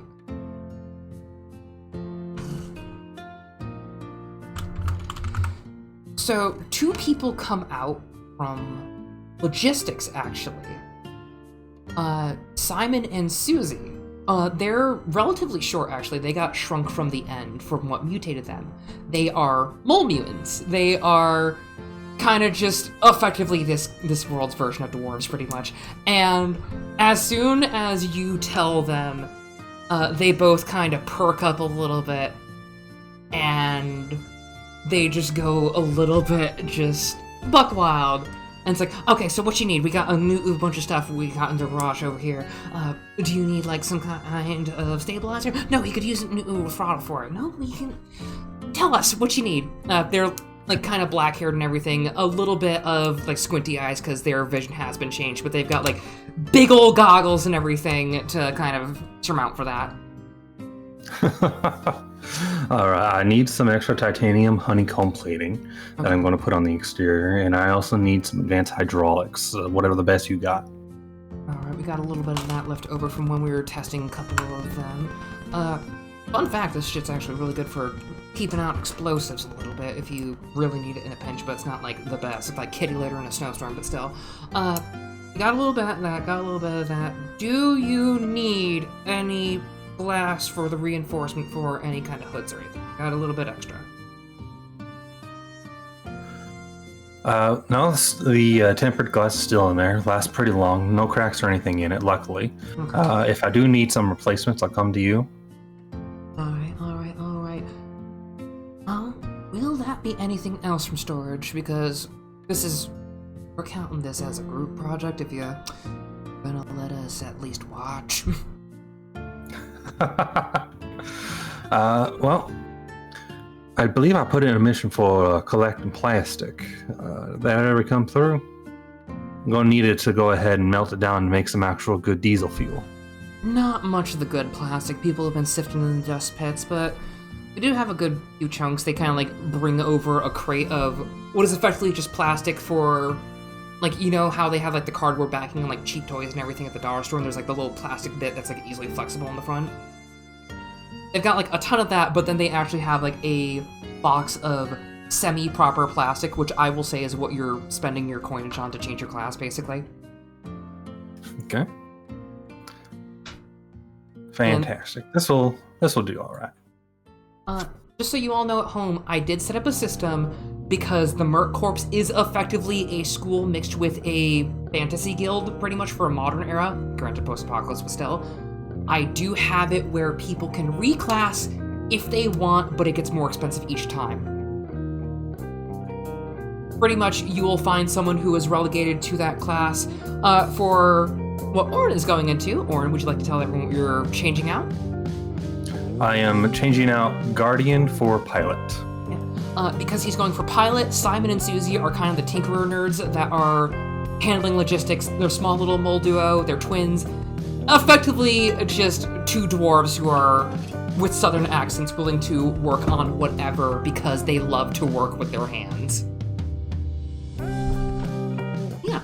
You get your class all changed, you get everything that you need, they load up your Jeep, and they're kind of just saying, it's like, alright, bring us up when you're gonna work on it, okay? I'm gonna be working on it tonight. We'll be over I got shit I gotta do tomorrow and kind of need it. It's gonna be a bit of a rush job. Hope you don't mind me being a little messy. Like, Oliver just, like, lifts up part of his shirt that, like, shows, like, an undershirt, and it's just covered in grease stains. And Simon, sorry. There's two sets of twins here. Simon and Susie. Alright. He'll start heading home with that. Right. Good. We'll be over at the end of our shift, 30 minutes. Alright. You'll probably get to me at the tail end then. Yeah, Susie is already loading up a little moto compo for each of them, which is basically just tiny motorcycle for everyone who doesn't know. Anyway, who is up next? We could check on either Forrest or Helena and Claire, but granted, you all kind of live in the same-ish area right now. Like, why don't we just have a scene with all three and then just be like, okay, Yeah. we're gonna go this is what we're gonna do to separate ourselves. Okay. Because I mean, like, Claire Forrest just kind of like wanders around with Claire. Because I'm pretty sure, like, if he just was wandering around the streets, they'd be like, the monster! So he just kind of like sticks with Claire just so that way people go, maybe this thing isn't going to eat orphans. Yeah. It's it's late at night. Well, it's not late at night. It's starting to get to nighttime. A couple people are like closing up their shops at the market or anything, or like a couple people are actually setting up at the market as you're kind of like seeing people move in carts and whatever. And a couple of the Merc Corps are actually like kind of patrolling around and making sure like there's no other like access thing, because word travels fast. You had a bunch of mercenaries in one location, they're bound to tell some other people. And they're just kind of like keeping an eyeball on Forrest and also Helena, of course. On one hand, you'll distinguish yourselves. On the other, we just had an assassination attempt. Yep. And it's like Claire always gives them a wave whenever she spots them, and it's infuriating how easy she's been spotting them. Like even the ones that are keeping their distance, and it's like she looks directly at them and waves. One person kind of gives like that little sheepish wave. They're kind of wearing a mix of like a SWAT uniform with like a couple things like leather helmets and whatever, just basically what would be one scrounged and two haphazardly made a little bit. Not the best gear, but still gear. But yeah, for the most part, Claire is kind of just going over her injuries from combat. Like, she's not bad, but like by 1 point. Oh no, I just heard dice. What happened? Oh, I didn't. I'm just testing out my new gun. Yeah. But yeah, just like she is, like numerically speaking, she is 32 out of 61. She is just 1 point away from actually being in crisis. But she just kind of wanders around like, yeah, no, this is the life of a knight.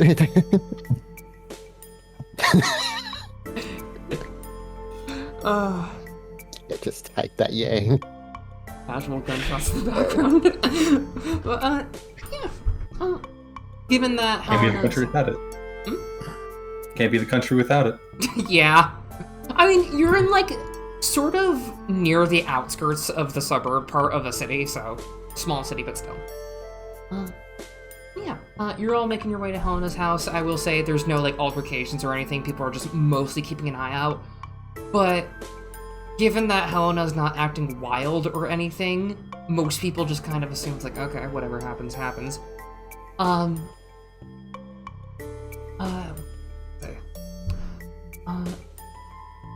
I need to look at my sheet. So I missed half of that. From the sound of it, apparently these mountain lions have been a problem before. Oh, it was just the No, one. it's that you aren't treating it as a big thing, so everyone else is not treating it as a big thing. You're She's not. treating it as a big thing. She's just not letting it show. Right. That's the thing. Everyone else thinks you're not treating it as a big thing, so people are just like, I guess that just happens. Oh no. I will say nothing else happens. Claire. Oh, sorry. Yeah, I'm going to say Claire thinks it's a big deal, and that's why she's been sticking to you, and where she goes, apparently Forrest goes, but. I will say nothing else happens on the way back. You all just get inside. It's like a 20-minute walk, pretty much. Elena, you do have, I will say you do have, like, sort of, like, ceiling lights, but they're not, like, super duper bright, pretty much. You just have whatever is authorized from getting relinquished a random empty household, and whatever you got from both today, which I did give you the box stuff, and your usual stuff. Oh, there's one good thing about what happened to you, Helena. I don't feel like a freeloader now. Seriously. It was nice of you to open your home to us, but I felt bad. No need to feel bad. Look, for that matter, why would you? I mean, it's just something you're supposed to do, right? Oh. And no one else was offering. Well, yeah, but I guess I'm just not I'm not used to being on the being taken care of end of things. Well, back home, I was the one that did that. I guess I just feel like I have to do something.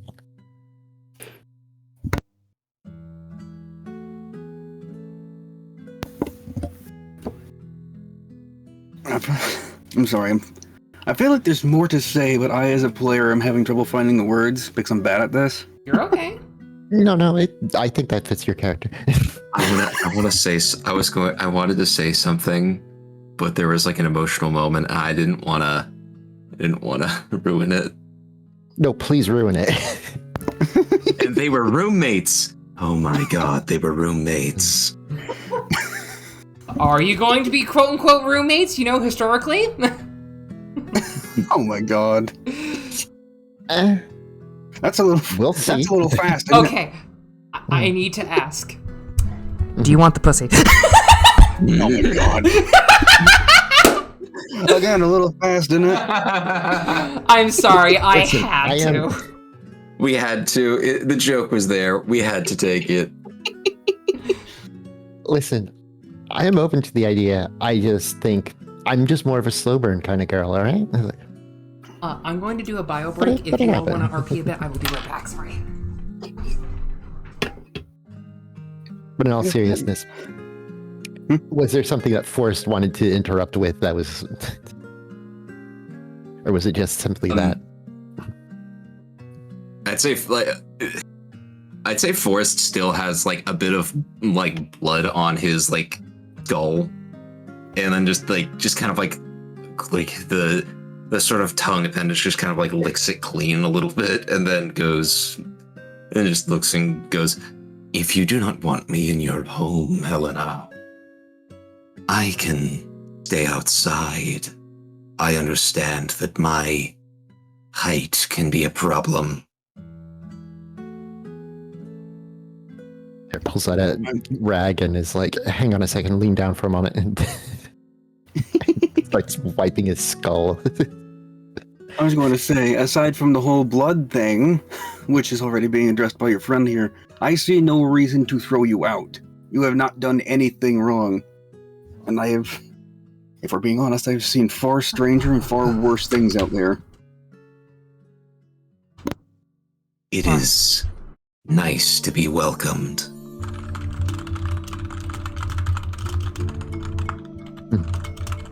With that said, how about I get started on dinner? I take it you have a portable kitchen or something, because mine's just looks over to the kitchen that's barely functional at all outside of its oven. Hey, you Trying have a to buy kettle now. A handle falls off of one of the cabinets. I've been meaning to fix that. I mean, I have ways to cook. The question is, what do you have to eat? Like, what ingredient? Like, what's in your pantry? I think we got something this morning. Let me have a look. What is in there anyway? I recall we got something. You did, like, Helena and Forrest and Claire all got, like, an extra, what was it called? A giant, like, bag of apples, pretty much just, like, a grocery bag full. Pretty much just because Jennifer felt bad for you, and she just included just a freebie, pretty much. You also bought my boar for a very discounted rate, I may add. Yeah. I don't know who brought it. Yeah, Forrest Stripsy will be carrying that around if he's got it. Forrest just has this like skinned boar or something just on his back. He just a macabre backpack. Like, you have it fully, like, de-organed, too. Like, Wes works fast.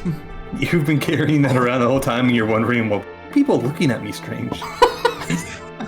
No.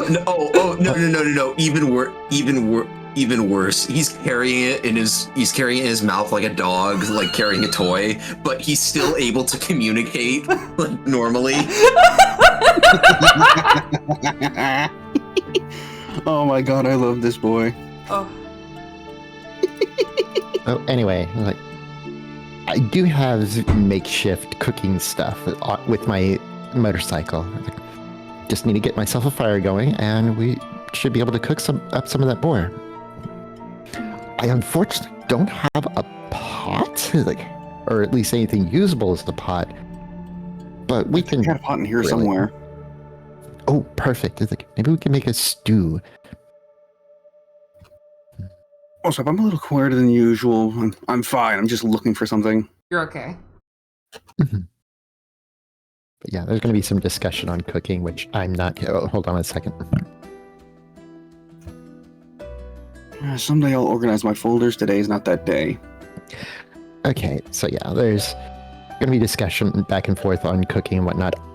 I'm sadly not the expert in this household. How cooking works. That would be someone behind me right now. Would you like assistance? I'm still learning, teacher. I'm just going to hand wait for now. Forrest just like drops the boar just on like a table. I don't even think Helena has a proper table. She's got like counters and that's it. A corner will do. Or counter will do, sorry. I assume it's at least clean. Yeah, we got that much at least. Okay. I will not allow dust in my house. But yeah, you all fix dinner and everything.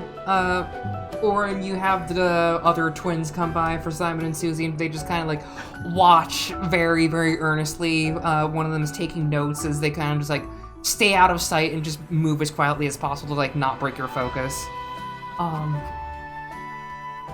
If that's all for now, we can go to the next morning. Claire has I also have collections of. Yeah, Just progress is now. collection. Okay, yeah, sorry. Leave it. Orin is making coffee. Progress for the paper press is now 2 out of 5. Okay. Okay. Claire, what were you doing? Sorry for interrupting. Yeah. I was gonna say for the whole kitchen thing, and it's like, okay, she basically has like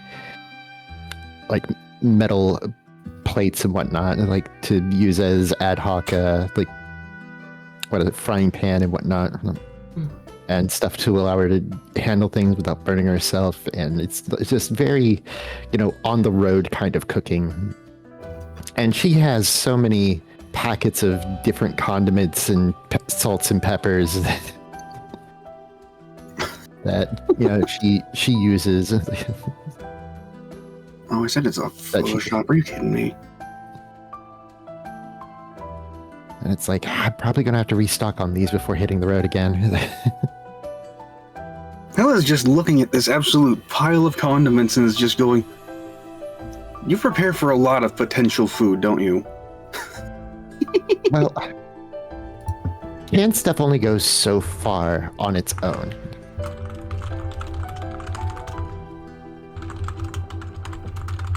And sometimes I get lucky. Sometimes a rabbit actually falls into a trap I make. Sometimes I think it's out of pity. Things have been better after Forrest, but he tends to eat things raw before I get a hold of it, so I've been trying to teach him better. He has been doing better. Thank you for not eating the boar on the way here. Old habits. Yes, Cornelia. I just see that. It's like, geez, she's actually using condiments now. I'm so proud. Amazing. I'm sure Litra is having flashbacks to Olivia here. I mean, I am.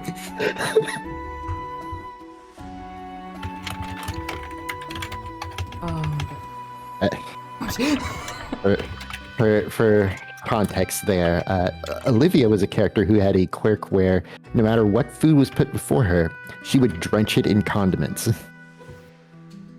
Wasn't that like the only To the way point she where it could was taste? more condiments than food. And it was not even good pairing of condiments. You would get shit like horseradish and mustard together. Yeah, no. That The goes thing well is together. I don't know what you're talking about. Yeah, no. I did reveal later on that, she has something wrong with her that keeps her from eating, normal food. That the only way she's able to stomach it is if she drenches it in this stuff. And This girl would put mayonnaise in a hot pot. Yeah, that was fun.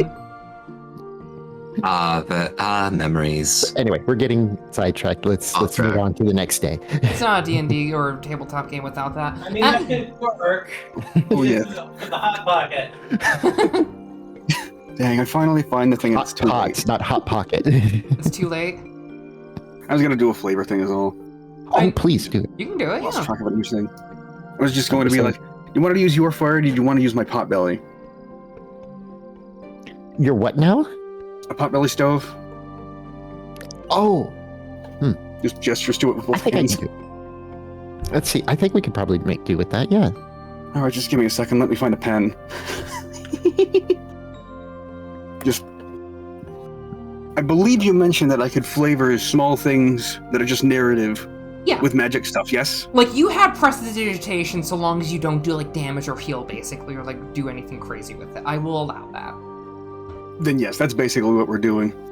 She just scrolls some magic design on a paper, like some pentagon with a bunch of pieces sticking out of each of its ends, tosses that paper into the stove, and voila. The damn thing catches fire. Alright, there you go. It should be good for like 2 hours. Casual magic used for mundane tasks in this house is the regular. To have a table just levitates the food items and like utensils and stuff, so that way it looks like you're just like eating on floating air. Nah, nothing that fancy. Honestly, just saving on fuel, really. Why I'd burn one say- on fire when we can just have the fire spirits do it for you? I'd say might be like an probably abusive like as they're something.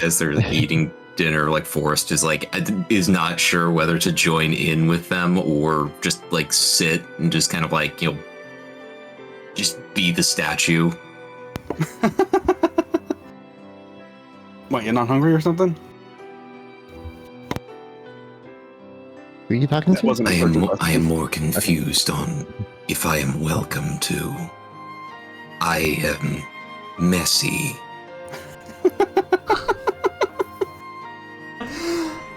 Oh my gosh. Just points at Claire with a little sideward glance. How messy are we talking?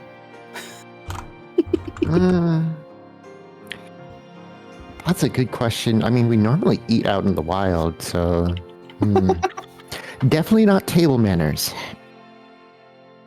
Nah, whatever. It's been a day. We'll chance it and see how it goes. Oh my. I will make sure his portion does not have as much saucy bits. Oh dear, that answers the question, doesn't it? I'd say like he can't use like utensils or anything, so he just tries to eat like a normal, like pretty much normal people, but there's like parts of like, you said it was like a stew or a soup, right? Yeah. Like for the food, like parts of like the broth kind of like leak out from the sides of the mouth a little bit, but he is eating it to the best of his ability. Oh. Like it very much is that has to pour down, you know, mouth thing, but also it's a skull. So I fucking love that. Fine. He's doing his best. But yeah, that's me handled. I'm sorry I took up so much time. You're good. Are you kidding me? I love this. Yeah, it was like, when else would I get a chance to do this? Alright. If that will be all, we will go to the next day. Mhm. I'm going to denote something.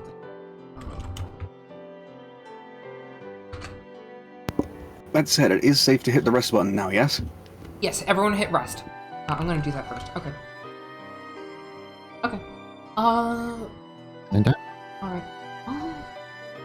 While you're doing your resting, hey, what was I gonna do? Just say when you're all rested. I'm all rested. Rested. Yep. Alright.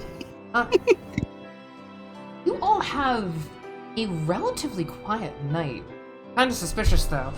Not me. I'll explain when it comes to me, but Oren did not. I said relatively quiet. We all know what that means. So, Claire, you are actually the first to wake up in this scenario. And it's just kind of like, give or take around 5 a.m. You all had like a very nice hearty meal, and after a barbecue, you basically just had double portions of food. And as you're kind of walking around, Helena's house isn't exactly in the forest, but there's still like a good chance of like a good amount of overgrowth and everything from like not being maintained. You see something dangling from one of the trees.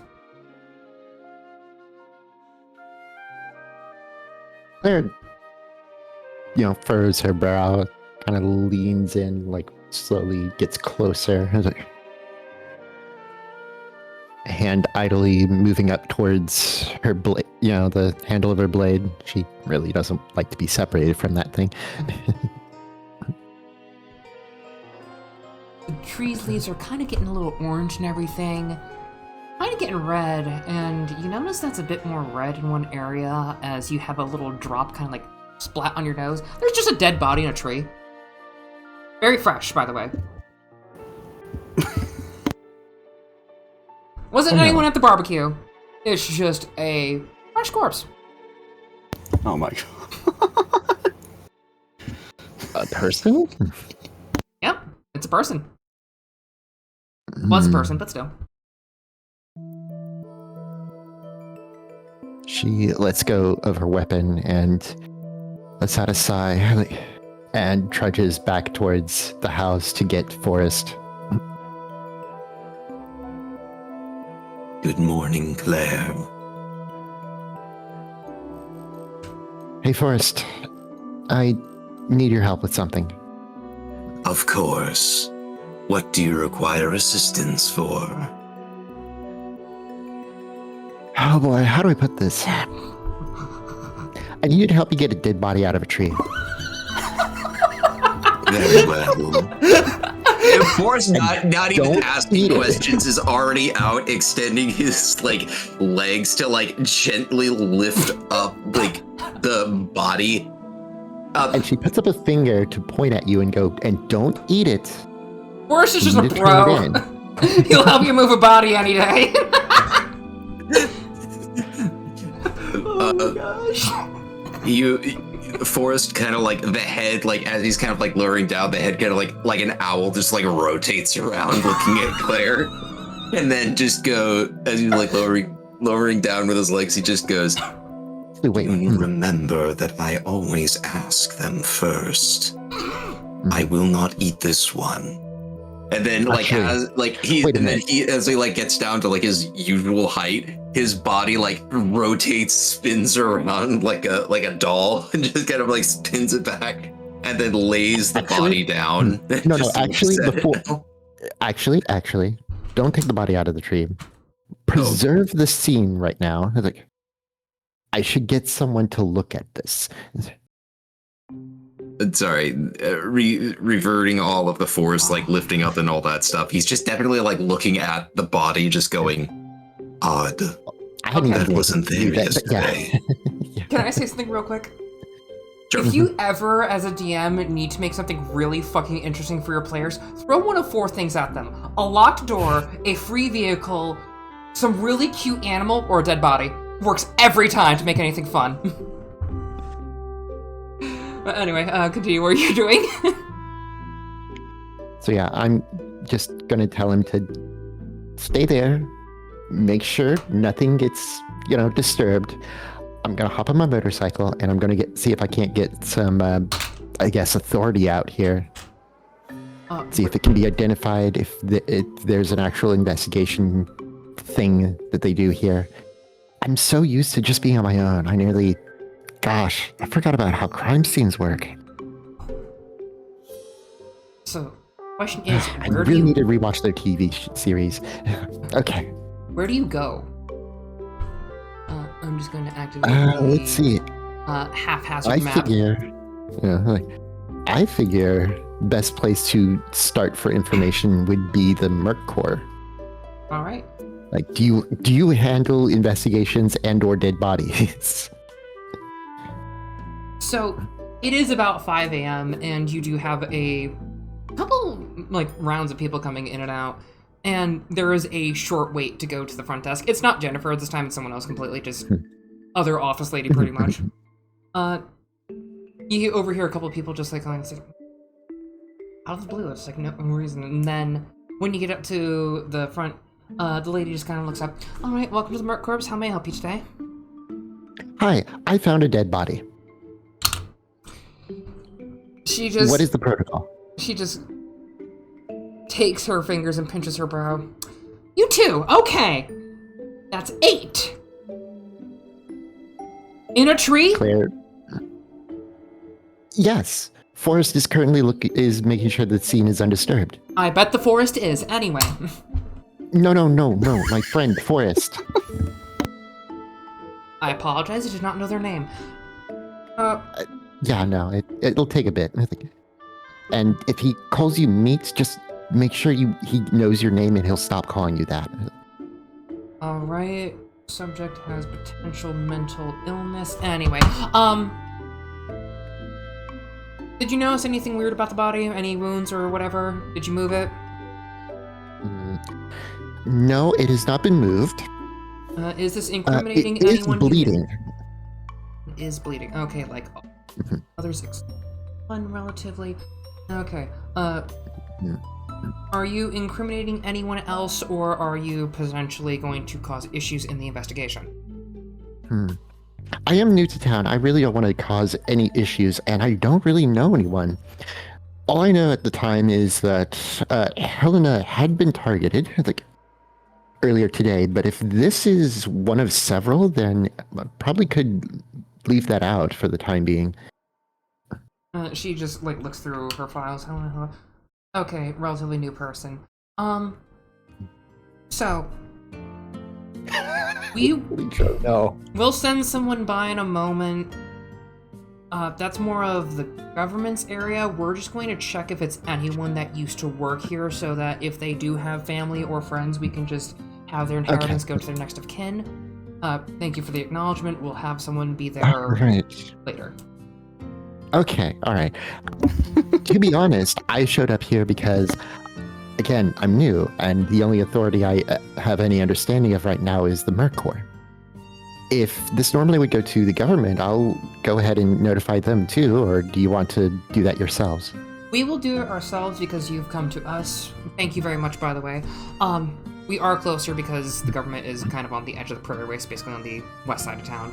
And we will all follow suit with their protocols as well. As per usual, make sure no one else touches the crime scene, make sure that no one else is around at the time if it is going to be mentally disturbing to them. Have a nice day as well. Do you need anything else? We are here to help in any way possible. Nope, I honestly was coming here with the mindset of helping you, but I can just get going now. Alright. Thank you very much. Next, please. Right. So I found a dead body. Fuck! 9! I like to imagine, like, as this is going up, Helena's, like, waking up and just sees, like, Forrest, like, from the window. Doesn't see the dead body, but just sees Forrest, and there's just, like, a bunch of, like, crows and ravens just around him. I like to think that somewhere behind this, like, person that is being told this stuff, there's somebody yelling, "Do I hear 9?" Oh my gosh. Yeah, you found a dead body and did a logical person thing to do. Go tell someone that is of higher authority. We'll go into that later if that's okay. Oren, what are you doing when you wake up? It is Sunday, so you do have another day off technically. Oren spent most of the night working on his machine until finally late at night he was finished the Armored Knight Model 4 Lampa Rouge, or the AK-4L. Standing tall with green tinted paint from the titanium honeycomb plating, with advanced hydraulics to give it an extra bit of push and shove when needed. This 6-meter tall mech now stands outside his garage, with Oren having fallen asleep right in the cockpit after completing it. the two Molten and Simon and Susie, they fell asleep well into the night as well. Like, when you were kind of, like, partway done, they just flopped on effectively one of your, like, just whatever, like, folding chairs that were there. And, you hear, like, a knock at the garage door and everything. Dad, are you up? They're out of the garage by now. Oh, you're out of the garage? Yeah, walked the mech out and then fell asleep Gotcha. inside the mech. You just hear, like, a knocking on the door. So it's, like, very muffled. Dad, you up? And like takes a hand to his face and like pulls down the sleep off of his face like a mask before fully looking out of the glass and seeing who. Oliver's just kind of standing there with like a couple like mugs pretty much of just like coffee. Yeah, he'll climb up out of the cockpit, which is like a small little hatch behind the mech's head, climbing out of it and then crawling over the mech's shoulder to look down at Oliver. What time is it? 7:30. I mean, 4 hours is fine, right? Shakes his head, slowly climbs his way down. That coffee for me, bud? Yep. And also, but they're not awake yet. Say that again, I didn't hear that last part. They're not awake yet. He's like pointing at Simon and Susie, just kind of like just slumped over in their folding chairs pretty much. Yeah, we stayed up late working on this. When he's back up to the AK-4L. He just kind of like looks around it, like does a circle once, like, but this is what it looks like when it's done.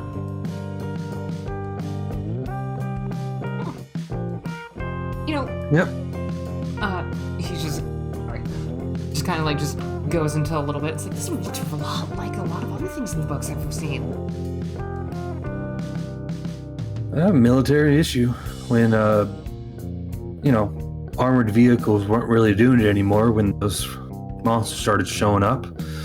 Military designed, well, bigger humans to fight them. Became known as armored knights, AKs. He's just kind of smiling, just like listening. One of the moles just kind of looks over and just like sidles, just looks at it, takes a swig of coffee. It's like, sweet jeans, did we miss it? Yep, he missed the initial ignition. Fell asleep before it completed. Alright. Susie, we're taking it apart, we're gonna do it again. No, you're not. Come on. Kinda needed this morning. I don't know what Helena was talking about. I was kind of distracted by everything going on. She said something about a cat. Didn't catch most of the description. But apparently it freaked her out enough. So we're gonna have to go check it out. And I'm gonna need this for that. Alright. Alright, but if you need any repairs on it, let us watch again. Oh, I'm sure I'll be able to tune it up later. But that costs money. Money that I don't really have right now. Know how to get more.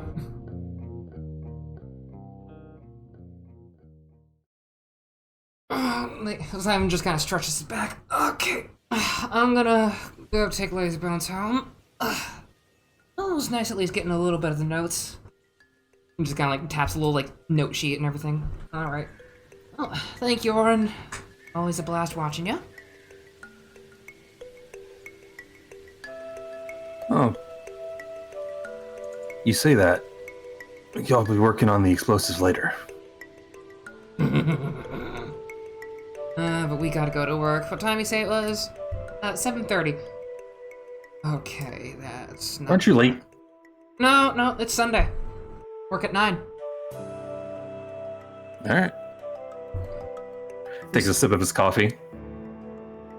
I think I got the docking system right.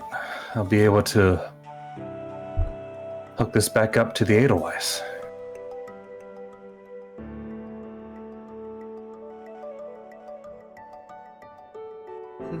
They're just kind of nod along. He just kind of like nudges Susie awake, and they get to move on after downing their cups of coffee too. All right, see you later. If you do need anything, they're going to post the jobs around noon if you want new ones this week. I'll see if I can grab one, but priorities first. Actually, well, I'll take a look. Safe trip back. Don't want any more boars showing up out of nowhere. Yeah, well, I mean, we're still standing. There's no issues here, so we'll keep an eye out. Granted, our eyes ain't the best. And they get to move on. Anything else you'd like to do this morning? He's woken up. He has his mech now. He's kind of just waiting for his friends. He does kind of, after being mentioned that new jobs will show up, he does kind of want to go to the mercenary guild in order to actually see the Merc Corps, to see if there are actually any job postings that involve going to the forest, since he's going out there anyway. Yeah. So he can kind of double up and get paid for it rather than just doing it for Good Samaritan work. You're going out immediately. Claire went there around 5 o'clock. So I'm gonna say that you're just going to be, like, making the commute. Are you gonna take your kids with you, or are they gonna... Do they want to? Sure.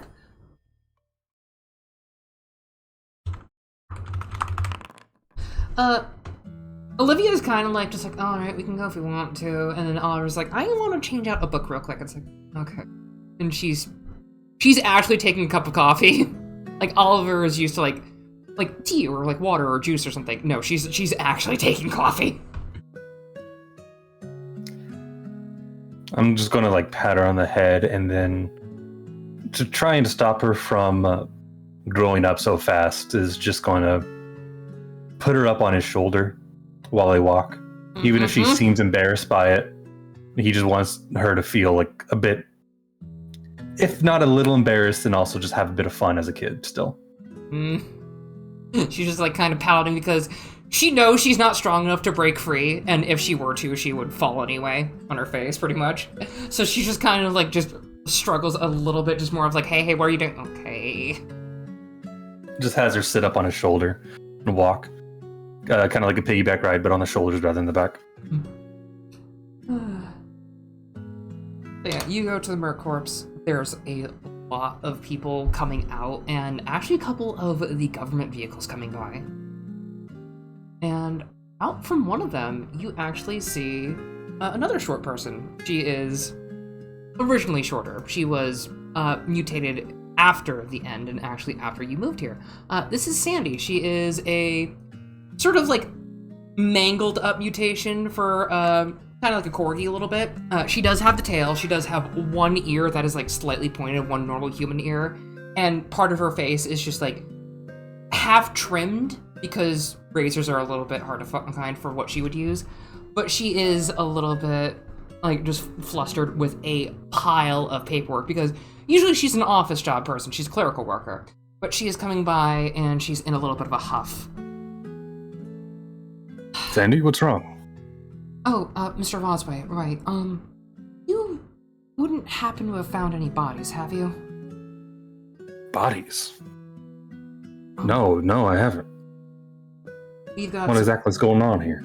We've got reports of around a dozen or so found around town, strung up in strung, but you know what I mean. Cached would be a better word for it. She's like just kind of just patting herself a little bit to keep a little bit of the pressure underneath her figurative mask. Right now we are going to potentially put out a survey to at least find out what is going on. Did anything strange happen yesterday? Because we did hear about some incident around your area of residence. Yeah, there was a bit of a boar attack, some type of weird magic boar. I don't know anything about magic, so don't even ask me, but it was a horde of boar. We killed one big one, and then all the other ones disappeared. They rushed in, and I don't know. But then Helena, after I went and killed the boar, went off into the forest to look around, and apparently she saw, I think she mentioned a cat. Honestly, I was still picking up the pieces, so I didn't catch much of the description she was talking about. You may want to talk to her and she can give you a better description. I was actually preparing to go out into the forest to see what might be out there. She seemed pretty worried about it. Did these bodies have anything that looked like wounds from a cat? Or maybe these are related? Yes, many of them had claw marks, and we've expected a little bit of the worst, potentially. Yesterday, would you like to come in first? So, like, she's kind of motioning towards the mercenary corps, so they're not talking in the middle of nowhere, basically. Oh, sure thing. Okay, so you just walk and talk and go inside and, like, find a little bench for everyone. Oliver heads off to go to the library. Olivia's just kind of looking around for, like, anyone that she would know to effectively sell the candy to that she got yesterday, but, Sandy plops herself onto a bench, and she kind of just looks around. Just so you all know, she's, like, late 30s, pretty much, for age. And she just looks at the kind of biggish crowd. Okay, so, I've got another person who's going to be bringing another sheet in. I've just been effectively looking if anyone would be having any more information. They had really large claw marks in the back and the side, specifically, like, around their stomach area. And a couple were bitten in the neck, which quite a large amount of arteries and everything. But, the amount of people that were slain, none of them were harmed, except one of them looked like it was gouged by something else, and she actually has a photo. One of the bodies looks like it was just torn asunder with 6 large imprints that look like javelins just went through it and ripped it apart in their back. We do have one person that this could be related to. You notice anything with the radio either? Radio? No, I haven't had a chance to listen. So, back to when the storm hit, Oliver was actually fiddling with the radio, and you heard one of the channels cut out after hearing someone scream. As she just kind of relays that there is a couple of radio towers nearby. You know, one of them is just completely automatic. It just plays the same playlist, no one has found it, it just does that all the time. A couple are in town, but there are a couple of extra ones out in the wilderness. The closest one is what... Let me actually just check what the is. Hold on. It is someone's playlist that they just play at random. Whatever music they go to. They don't do anything by the book. And they've been doing this for a while for them. She usually keeps her own, kind of a sort of lone person. But Sandy just kind of looks up again. We had some construction crews going in and attempting to clear the path just in case anything had happened, because we noticed that one of the radio towers had fallen during the storm. You know Allison? She is a small practicing magus, but she does do a lot for technical work for our radios as well. Do I? Give me... I'll say that you've at least heard of the name, but if you do want to, I will just say, like, a random luck roll, just a d20, closer to 20, you just get whatever, for knowledge.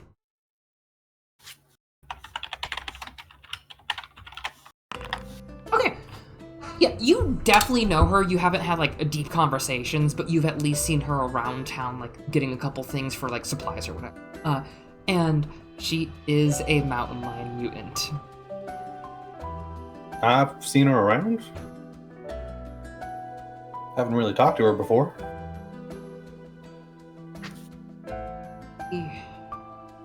We have suspicion to believe she's been committing murder. If she is going into a more animalistic state, because some of the mutations do progress, we would be looking for anyone sponsored by the government's payment, not just the mercenary corps, to actually potentially bring her to justice and, if necessary, handle it in the form of words. She does also have familiars, which does potentially bring rise to the boars disappearing from what you've said. You kind of, like, notes that down. One boar did remain, the one that we killed. Helena did say something about a cat woman. Did she say what she looked like? I'm sorry. Again, you would have to talk to her to get a better description. I was still dealing with the aftermath of the Boar attack. And also that big fella that came in with Claire Forrest. For some reason asked me to make him a paper meal right after. I don't know who this Forrest is, but they sound interesting to ask you. Thank you for that. I'm going to go and go talk to the receptionist, and she just slams on the Do table. you have a 14? Before you go, do you have a picture? I could take it to Helena since I was planning on meeting her later today, and I can confirm if this is who they saw. A picture of whom? The lioness woman. Yeah, she actually takes out a dossier, and you see someone who looks rather jovial in their sort of picture.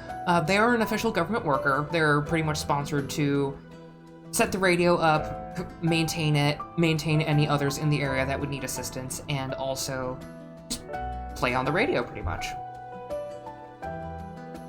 And it is a mountain lion woman, fairly short, brownish hair, like sort of beige brown, and they look heavily mutated. They are effectively as anthropomorphic as you can get for the most part.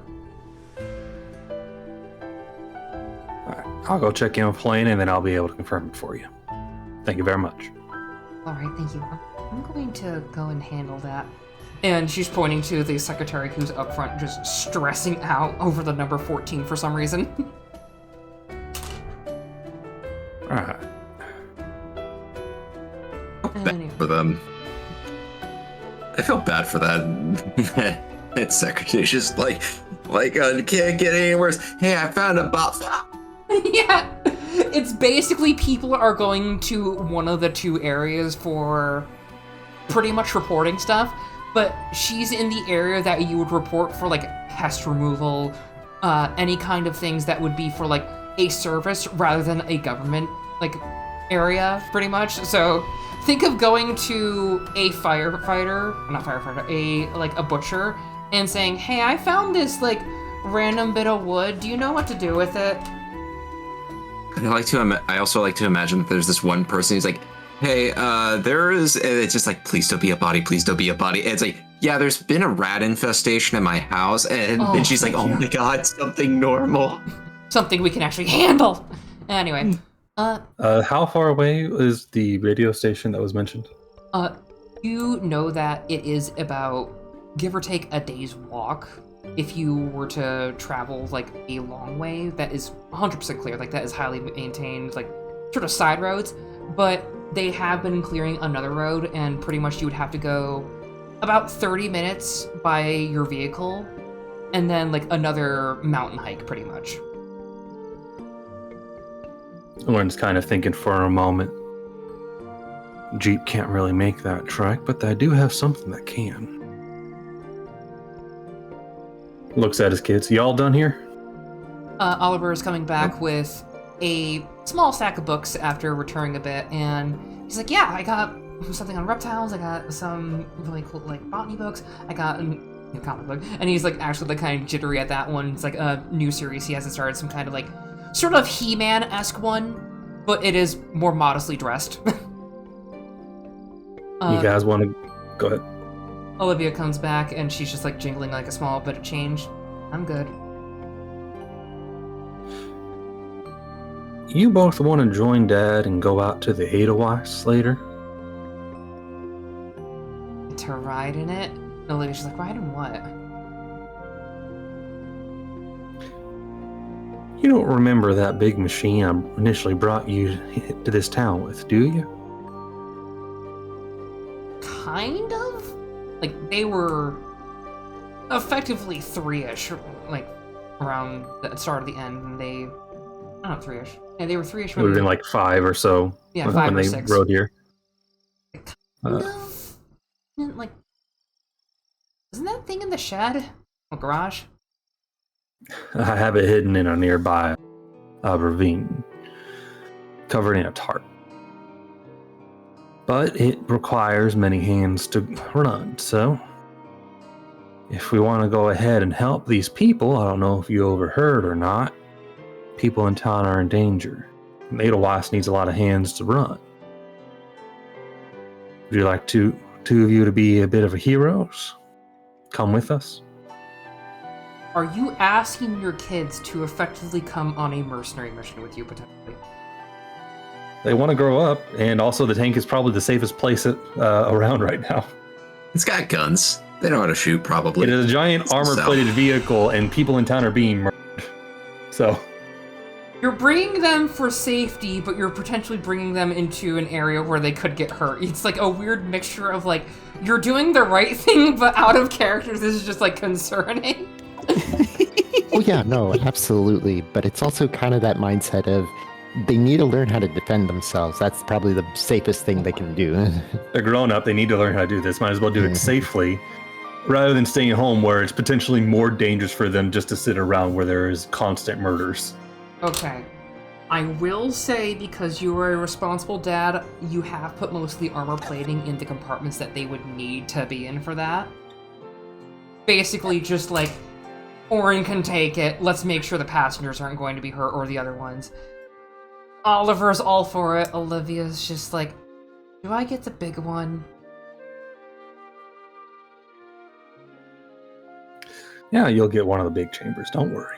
Good. And Anything for my little girl. She just smiles a little bit. She's still, like, tired, kind of still waking up and everything, but she is kind of riding the high of making a sale. Oh my gosh. Oh. What now? You did want to go find Helena, right? Yeah, I want to go find the rest of the group. So you're and then making... I'll take them to my vehicle. You're making your way back to this area for Helena's. Helena, what are you doing now that you know there's a dead body in your yard? Funny enough, things went ahead a little faster than I was prepared for. But at the same time, I was helping a friend do something, so, you know. But I was actually going to have her, not long after Claire finished giving her report. Hold on. I had to clear my throat, sorry. You're good. I was going to have her slam the front door, the door open, after Claire's report, and be like, why is there a dead body in my lawn? But everything went ahead before then, so it'll just have to happen now. Oh, sorry. Yeah, like I said, I was half busy, so... Yeah, So yeah, that's pretty much exactly what happens. On his way out, she's just like, Forrest why is is there a body in my standing trees? Forrest is standing there covered in corvids, so you could ask him. The scarecrow is covered in crows. Like crows and ravens and like other corvids for some reason. Like all the other birds are elsewhere, just he's the one attracting them. One singular blue jay is like on the snout. Yeah, Claire, you've just gotten back. Sorry. Yeah. I swing by to see if the crime scene has been disturbed at all, and I see all the corvids, and I'm like, Forrest? They're not allowed to eat the body either. Do not worry. They're just simply on me. They ignore the corpse. Okay. Thank you. Someone should be around by later to investigate. They will they should be from the government, or like they maybe from the Merc Corps. If either of those type of people show up, let them examine the area, okay? Don't worry. I'm from your government, and I'm here to help. Scariest words you can ever hear. Oh my gosh. Thankfully, it's only local. It is only local government. You don't have like any feds coming, don't worry. Yeah. You've all not had to deal with official feds in years. Unless... Forrest doesn't know what a fed is. Man, you're lucky. No, I've already eaten. He had like one person who was like, I work for the federal government, and the person goes, you work for the post office. I'm a federal agent. You're a mailman. We're a civil servant, nothing more. But yeah, but anyway,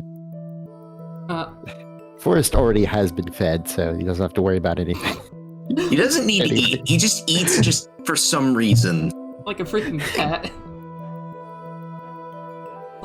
In any case, I'm checking up on Helena to see if she is aware of if she has come out to see Forrest here and has already been explained what has happened, or needs to be brought up to speed. Otherwise, she's also going to multitask in making a bit of coffee while doing so. Yeah, she's definitely heard by now. Forrest was out there to explain it. So, thoughts, concerns, anyone you know? The order of operations was probably like, comes out, notices all the birds, and is like, oh, so we're getting corvids now? Then asks why Forrest is just standing there, sees the body, and now has been inside, elbows on table, head in hands, ever since. Like, oh my god, what is going on anymore? All it takes is one bad day. No, we don't start with that now. Week 3 of being here, and you have to deal with a murder mystery. Meanwhile, like, Forrest Claire just got there. But yes, I did ask a question. Like, thoughts, concerns, is it anyone you know? Like, victim or perpetrator? No, I don't know. Come to think, I actually don't know if I would recognize the woman in question or not. You don't? This is a new person to you. So yeah, absolutely new. I have no idea why this is happening. And I don't know who that is in my front trees. Alright, well, people will be around soon enough and they'll take care of it. Claire is weirdly detached from all of this. Like, for someone who's very gung-ho about being a knight and protecting people and whatnot, she kind of has taken like a back seat, which might be weird. Instead, she just looks at Helena and goes, so, Soldier Boy, Oren, was it? Do you know much about him? Only insofar as a few shared jobs. Usually pertaining to, I forget what the pit's called. The pit? The dungeon? Yeah. Maidanok. I forget if it even had a name. Yes, it's literally just the town is called Maidanok, and it's Maidanok Dungeon, pretty much just designated by that. Then yeah, pretty much just that. Alright. Well, One or two shared jobs, otherwise just a passing recognition. I mean, he certainly does do a good job in fighting. He's certainly got some impressive equipment. I'm just wondering where he got it. There's a lot of stuff lying around.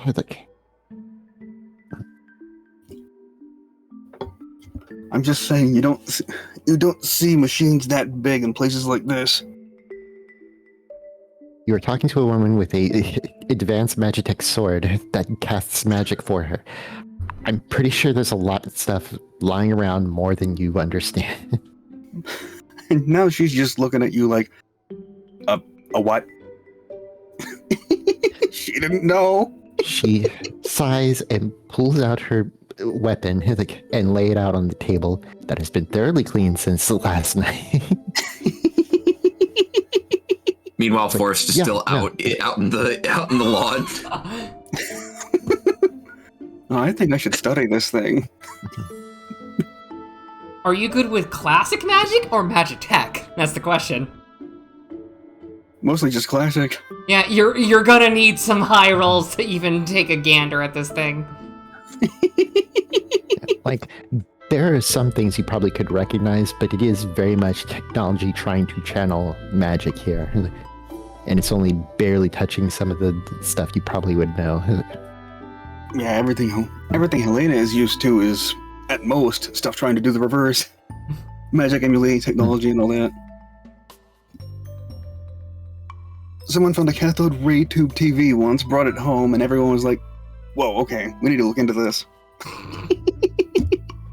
You freaking get a VCR in like 2028, and you're just like, what is this? See, Yeah, that no, at least that's- makes sense. I'd be more impressed with the fact that they found a VHS tape still intact. There's a lot of stores around me that will gladly keep any VHS tape intact. They will actually repair them too, as much as they can. What would the difficulty on this be, anyways? Are you actually going to examine stuff? Why not? Okay, Why wouldn't I? This shit is fascinating. give me I double... do want to. Sorry, I was going to ask after Kat does the research roll. Do double insight DC of... Definitely high. 13 minimum. You know, just for an extra fuck you point, 14. You're looking at something that you at least heard of magic, but it's like, you're basically being given, alright, here's a car, I want it working by next day. And you are fresh off the presses of knowing how a steering wheel works, pretty much. That's all you know. So, double insight DC 14. If you fumble this, I swear. Oh my god! You just mentioned it! Nostradamus, like. Okay.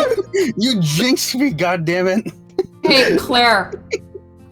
Your sword is not broken. Yeah, no. What spells do you know?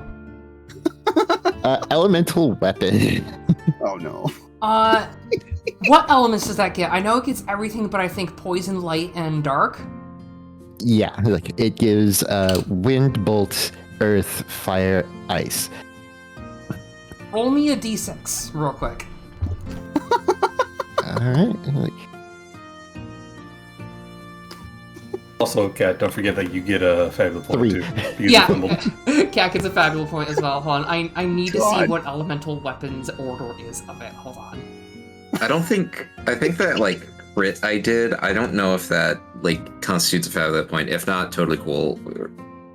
Getting a crit does not give you a fabulous point. Yeah, It's okay. only when you get a fumble that you get a fabulous. Yeah, I always get that part confused. It's all good. I just wanted to double check. So what happens is, where did you put it, real quick? on the table. It's like, Well, she has counter space. Well, right. So, Counter space, yeah. all of a sudden, you remember the quake you felt on the first day of entering the town? Claire and Forrest? Mhm. You feel that. Your sword is rattling like crazy, like a train is coming by. And all of a sudden, a singular spire of just pure claystone pierces through the ceiling and just drops the sword back into your hands. Like, it juts up from the ground and it is pierced through the ceiling. Okay. That's new? Gonna have to look A through bit the of book her after accident, I this. turned it on. Congrats, Helen, you turn on a freaking deadly magic weapon. I'm just like, man, if you fumble. As Oh, you were no. saying it too. Oh my god. I love my freaking, like, I can see the future bullshit, because I will just know when the dice will be funny for the sake of funny. It's great. I love this so much. Oh my I god. love Yeah, this like, scene so immediately. much. Like immediately, like Claire grabs her brother's journal and is flipping through the pages like, why did he not order any of his technical bullshit throughout his writings? I need more post-it. I need more tags on this thing. Why did it do that? Why did it do that? Oh my god. At which point Helena realizes there's a manual for this thing. Do you actually take out the booklet in front of her? Just the journal of handwritten notes and observations and whatnot of her brother's journey, which scattered throughout are the technical talk on the stuff behind the sword. Meanwhile, Forrest is like just still standing there, just looking around. Because for some reason, like more like it seems like he's now looking like an avatar of death, like straight up Leshen from Witcher, with all the crows just around him, and he's not moving. Oh my gosh. At this point, Orin is walking up and just like, Forrest? Hello, Orin. What's with the birds? I do not know. They flock to me for some reason. Are the others awake? Just kind of ignoring that weirdness. You What do you have think? a spire like piercing through someone's roof Yeah. right now. Like as you say that, then the spire hits and it goes, They are awake, yes.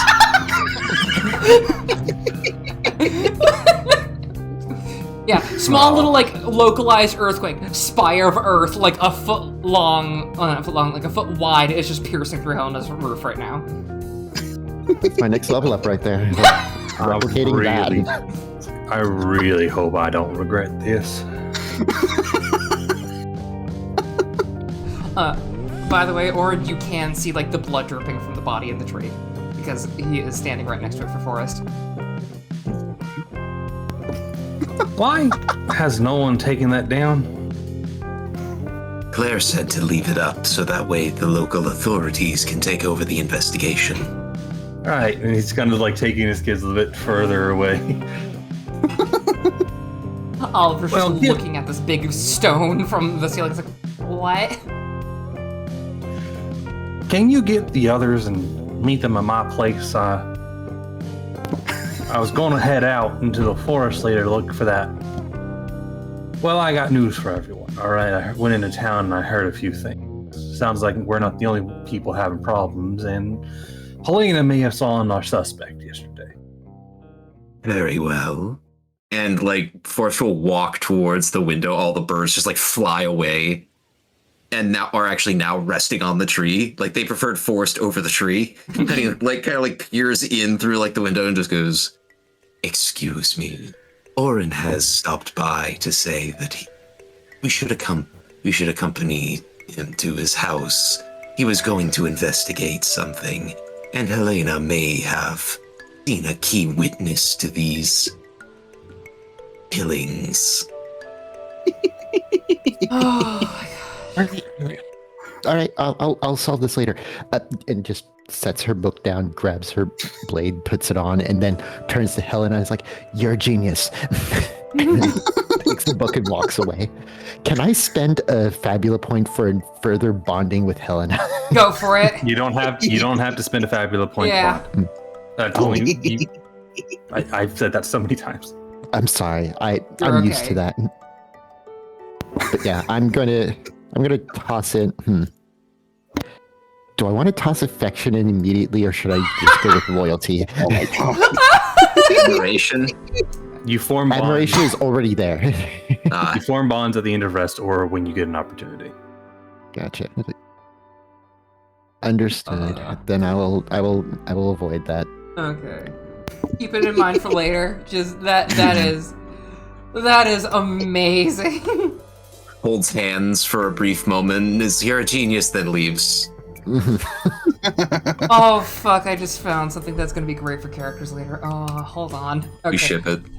Anyways, Forrest is like waiting for Claire and Helena so that way he can walk with them to Orin's house. Orin's got a car. Just rubbing her temples like, I've been awake for less than 2 hours. Just all this and already. And he's barely woken up. What is my life? Already made. Honks the horn, getting a bit impatient for them to come in. Oh my god. Claire hops on her motorcycle. Where's Forrest gonna ride? That's the question. Or how is he gonna get there? Gestures to I the want- back. I want to do the like one thing, but I don't know if oh, you know what? It actually makes sense. Forrest is going to sprout like the moss moth wings and then just kind of like fly there. fly there. Oh my gosh. I kind of was really Doesn't hoping that cost just you HP to do? I think it's only in battle and stuff. We're not fighting yet. I will say you can use it for flavor. Don't worry. Yeah. And plus, if it was, I can just use an item point and then restock it, since we're, probably going to the house and there's probably stuff there. Anyways. And Helena, did she get in the car? Yeah. The only one without her own ride. All right. As we're driving towards my house, I'll go ahead and pull out the dossier. Is this the woman that you saw yesterday? Now that I can get a good look at her, that she's not trying to kill me, I think it is. She was bigger, though. Oliver Much bigger. Slowly opening a soda in the back. I could flavor that. It's just Well, like lemon lime. that's one of the radio station hosts. We believe that the mutations may have caused her to go a bit crazy, a bit more animalistic. And since she used familiars, that could have explained the boars. So that's what we're going to go investigate. We're going to go up to the radio station. Although we're not driving up a Jeep. We're taking something else. And at this point, he drives into his house. And you mentioned I was the Fair one who knew parts. that this was a sunshine thing, yes? Because you've worked with it and you know that, like, you basically had a couple of things on standby, and some people even mentioned it, where if it ever gets bad for you because you were mutated, that it could be a thing you could take to kind of like dull anything that for like animalistic senses, yes. You think maybe this had something to do with that? Like, as she mentions what sunshine is for and all. Oren's heard of it. It's basically like kind of like an anti-rage potion, pretty much, for people who are mutated with animals. Plant mutants don't need to take it, they're usually more chill, or like not affected as much. I'm not sure. Either way, we gotta go up there and stop whatever's happening. We're gonna take something fun, Oliver just says, like trying to actually like keep this a surprise. Yeah, Clary parked on the street with her motorcycle. It's just You can see walking up. the mech literally towering over his house. Is Yeah, I'm getting staring some at that ideas for a good minute and a half. I have to What ask is something. that? Oh, go ahead. Would Forrest know what that is? Because he's been around for a very long time. Would he have eaten anyone that would?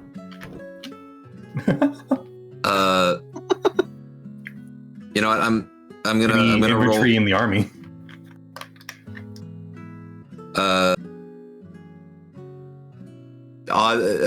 You decide odds or evens, Yang, if he knows what it is, if he's eaten someone from the military or not. Odds. We'll go very simple. Aw. Nope. Nope. Horse has no clue. Furious. That is an Armored Knight Model 4 Lamperouge, or an AK-4L. Huh. That's I figure we might need it. But that's not what we're driving in, though, although we will be taking it with us. Luckily, it hooks on to what we will be writing in. I thought me becoming a knight would be an impressive thing.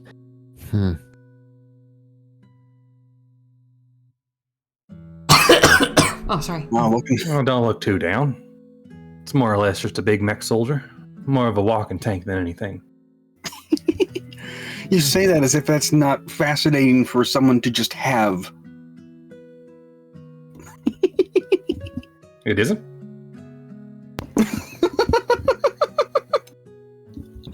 Forrest is just like looking at it and like tilting his head at like a 45-degree angle to try and understand like a dog does. Oh my gosh. Oren climbs up into it and gets into the cockpit, and once inside, a megaphone channels his voice. It's like, I won't be driving in this thing long. What we're going to be taking is right over here. And the mech actually points and gestures just like Oren would. As he walks not too far away from his house, and a small ridge. There is it looks to be a ridge just covered in a blanket of moss, almost making a small little divot. The mech reaches down and just grabs it like a tarp and just pulls it off to reveal this giant six-legged vehicle covered in machine guns and an armor-piercing cannon and mortar. The mech goes down into the small ravine and actually hooks its back into a small latch that's inside of it, seemingly hooking in perfectly as if it was built to be there, becoming part of the vehicle.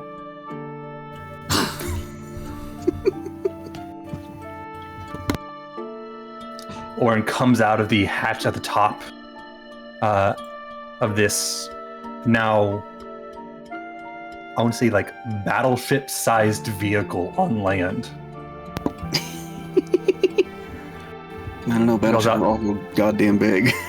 It says, "This here's the Edelweiss. Please don't send a stone pillar through it." Listen, I only just learned that it can do that. It was one time! And honestly, I can't wait to do it again, but not here. Can you even make it do it again? I'm about to try. Not here. Not Go to here. the handbasket again.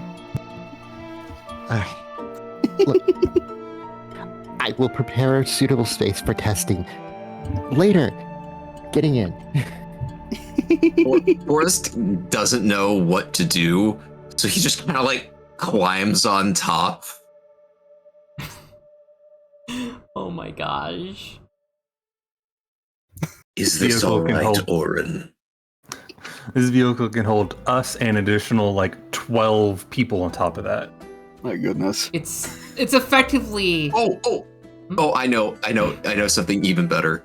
As Forrest kind of like climbs in, instead of like him shrinking, because he can only go down to like a certain size, he kind of like the roots and sort of like branches and stuff kind of like discontort, so he kind of like becomes part of the wall, but there's still like the silhouette of where most of the mass is as the skull. It's just dangling like it's a mount.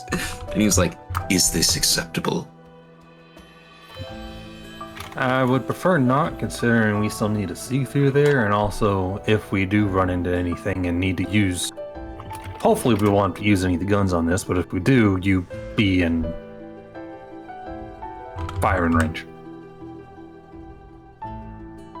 I understand. and then You he'll could just just- probably like Get inside of it, like the rest of us. he'll get inside of it, but it's just a weird amalgamation of branches, vines, and other stuff. But like the skull is just kind of like extended out of the. It looks like a mounted deer head, just a bit. But he's inside. Orin will help his kids inside and take them to a safe spot. It's just like a small... when he initially traveled to this city, he had his kids stay in 2 different gunners' nests, giving them their own little rooms. And he hasn't touched them since. So if they open it up and you can see inside their old bedrooms of like a small cot, sheets laid over, little kid drawings still taped to the wall, toys occasionally scattered. Oliver's just like, I haven't seen this in so long, and Olivia's just going, oh, and she's like cringing at like a little thing she used to have.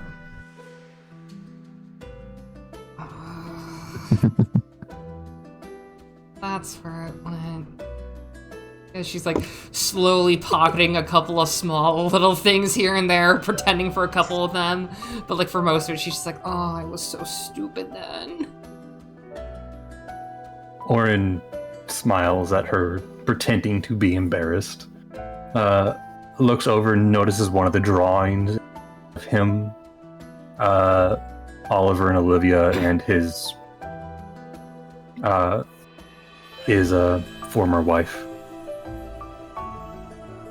Reaches forward and slowly just plucks it off the wall, takes a good look at it for a moment. folds it up and puts it in his front breast pocket on his shirt before going over to Oliver and Olivia and kissing Olivia on the forehead and rustling Oliver's hair. All right, going for a ride. If we see any action, remember to stay inside. Save a spot for you, and we'll see if we can't make it at least a little fun for you. Okay, Dad. And like Oliver's getting like just kind of situated, just like looking through like a couple little things, like a couple of like old like trading card-esque things, or like little like road trip board games, like the cardboard like checker game that you can kind of like fold apart. He's just like kind of like moving around some stuff. It's just nice and sweet to like see them kind of looking through some of their old stuff. Like, kind of like if you were to go through your closet before you move, it's kind of like that, but in reverse for them. Like, memories are coming back of like when they moved here and everything. It's a very sweet scene. And Orin, I admit this is very impressive. Yeah, got this back when the early days when the end was just around starting. Gosh, if I had something like this, maybe my brother wouldn't have had to travel alone for so long. Just somewhere way off in the back is like, you could live out of this thing, Jesus Christ. We did for a I bit. don't like it.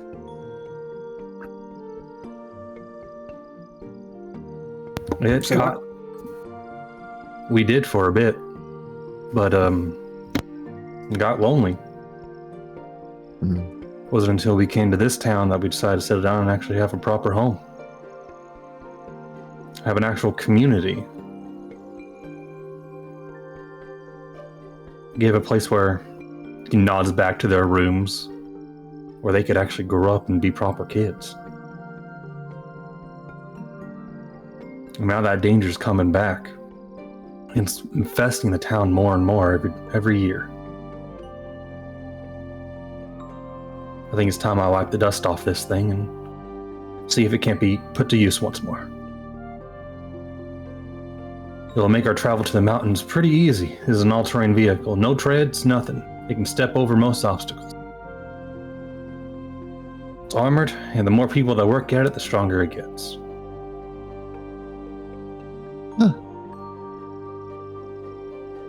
I don't like it. What did you say?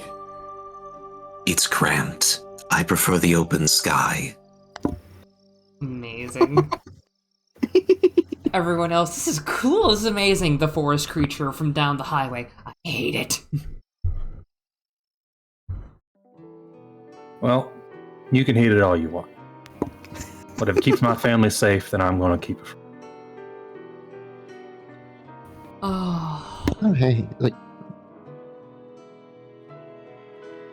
yeah, you don't exactly have to stay in it. Like, just have to ride on it,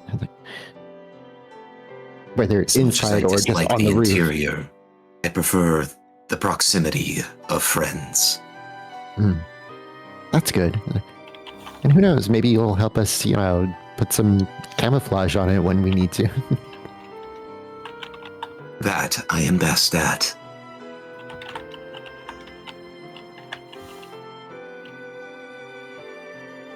All right. Let's get to the cockpit. I'll show you how we can actually operate this thing. Why do they call it that? I'm not sure. It's a funny word when you stop and think about it. Cockpit. I think... I will leave it there. Yeah, I think we're about at ending time anyway. So, next time, you will all take a trek into the northern countryside. There will be one travel roll, just because it's not a day's travel. It is still fairly far away, and you can run into some stuff. And we will actually do a little bit of dungeon crawling next time. Ooh, yes, I'm a big fan. A big fan of this. This was a great session. I will note with the Edelweiss, travel time is twice as fast. Well, that's if it's still going to be longer than a day. This is under a day, but general rules are like, if it's a far distance, I'm just gonna like do at least one. But with the Edelweiss, like you said, it's going to be easier for you to move around. Thank you all so much. If you would love to like plug your stuff, I will. Oh wait, we gotta do something. We gotta do something. Hold on, I forgot to calculate EXP. Yeah, let's do that. Oh, we're about to level up? Awesome. Yeah, calculate that EXP, because you did take out some soldiers too. Yeah. Yeah, level up. Yeah. Everyone get your EXP. That is 5, 6, 4, 1. Actually, wait, no, that's wrong. Because we use No, more than it's one right. fabula point, right? No, it divides the fabula point by the players. Gotcha. Okay. Yeah. Everyone, you do level up. Sure. So what it did, it took the fabula points, it said spent fabula point 6.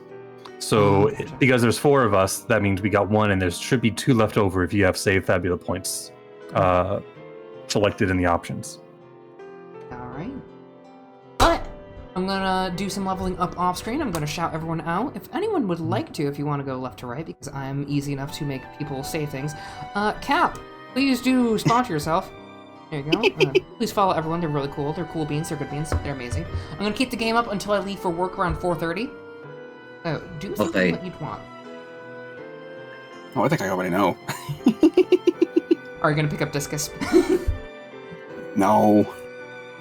Come on, more earth magic. Don't you want it? You just made some. But anyway, Kat, do please shill yourself. God, Get I on the gotta put me on stand something and like this. work it, girl. I misheard that. Not gonna lie, I misheard that. I'm not telling Misheard you. what? How? Like, say your channels and everything. But yes, I'm Catman. I play a whole lot of obscure JRPGs, and I've been looking out my window a lot lately. Don't do It's a that. weird thing to see. I have the Twitch, the Blue Sky, and I still have the Twitter for some reason. Please go follow Kat. They're a cool bean. I like watching them play Look Outside. Litro, you're up. Hi, I'm Litro the Bronze. I'm a guy. I like to make games for people, and I usually am, and I am a player now. Huzzah! Yay. You can follow me on Twitter and stuff if you want. I don't really care. Please do follow Litro. No, I don't care if he doesn't do much anymore. Still follow him. Yeah, follow, support. Yeah. Lucky. Oh, yeah. Speaking of. Hi, I am Lucky. I don't always look like this, but I do a variety of things. Currently, I think we're in like the last chapter of the Owlcat game Rogue Trader after finishing up all the DLCs. Hopefully the 3rd one comes out. I want to see the Kleptomaniac. Anyways, you can follow me on Blue Sky. I do have Twitter, but I don't post there. So, just so that way impersonators don't get me. Like anyone would impersonate me anyway. But yeah, give me a follow if you want. If you don't, I don't care. And Brunia. Hey there, I'm Runia the Witch, and I play Declare Zwei. I was about to say why, sometimes because I've been hearing your vehicle name for too much. Claire Zwei. I am active here on Twitch, and I do have socials on Blue Sky under the same name, with underscores and all. Well, no, underscores for Twitch, none for Blue Sky. And I hope to see you all there. I love talking about gaming lore and whatnot, and I play a variety of games that follow general feel of fantasy, roleplay, and, sometimes occult and weird stuff. So yeah, I hope to see you around. I would love to have you there. Also, I just wanted to say congratulations again on reaching 1,000 followers on Twitch. Oh yeah, Congrats. I forgot about that. Oh, that was so good. Very nice. You deserve it, trust me. You really do. Who to raid though? Because I'm going to be going to work as I go get my little grocery package that just came from a really good website that gives me Japanese groceries. But, Hell yeah. I'm going to sit here and have everyone level up and everything. I'm going to keep the game up for a little bit longer. I will actually cut out a lot. Yeah, next time we'll be doing dungeon crawling. Sorry. Yeah, no, absolutely. Also, may need to talk with you later to figure out what stuff to connect with my blade now that we have quirks.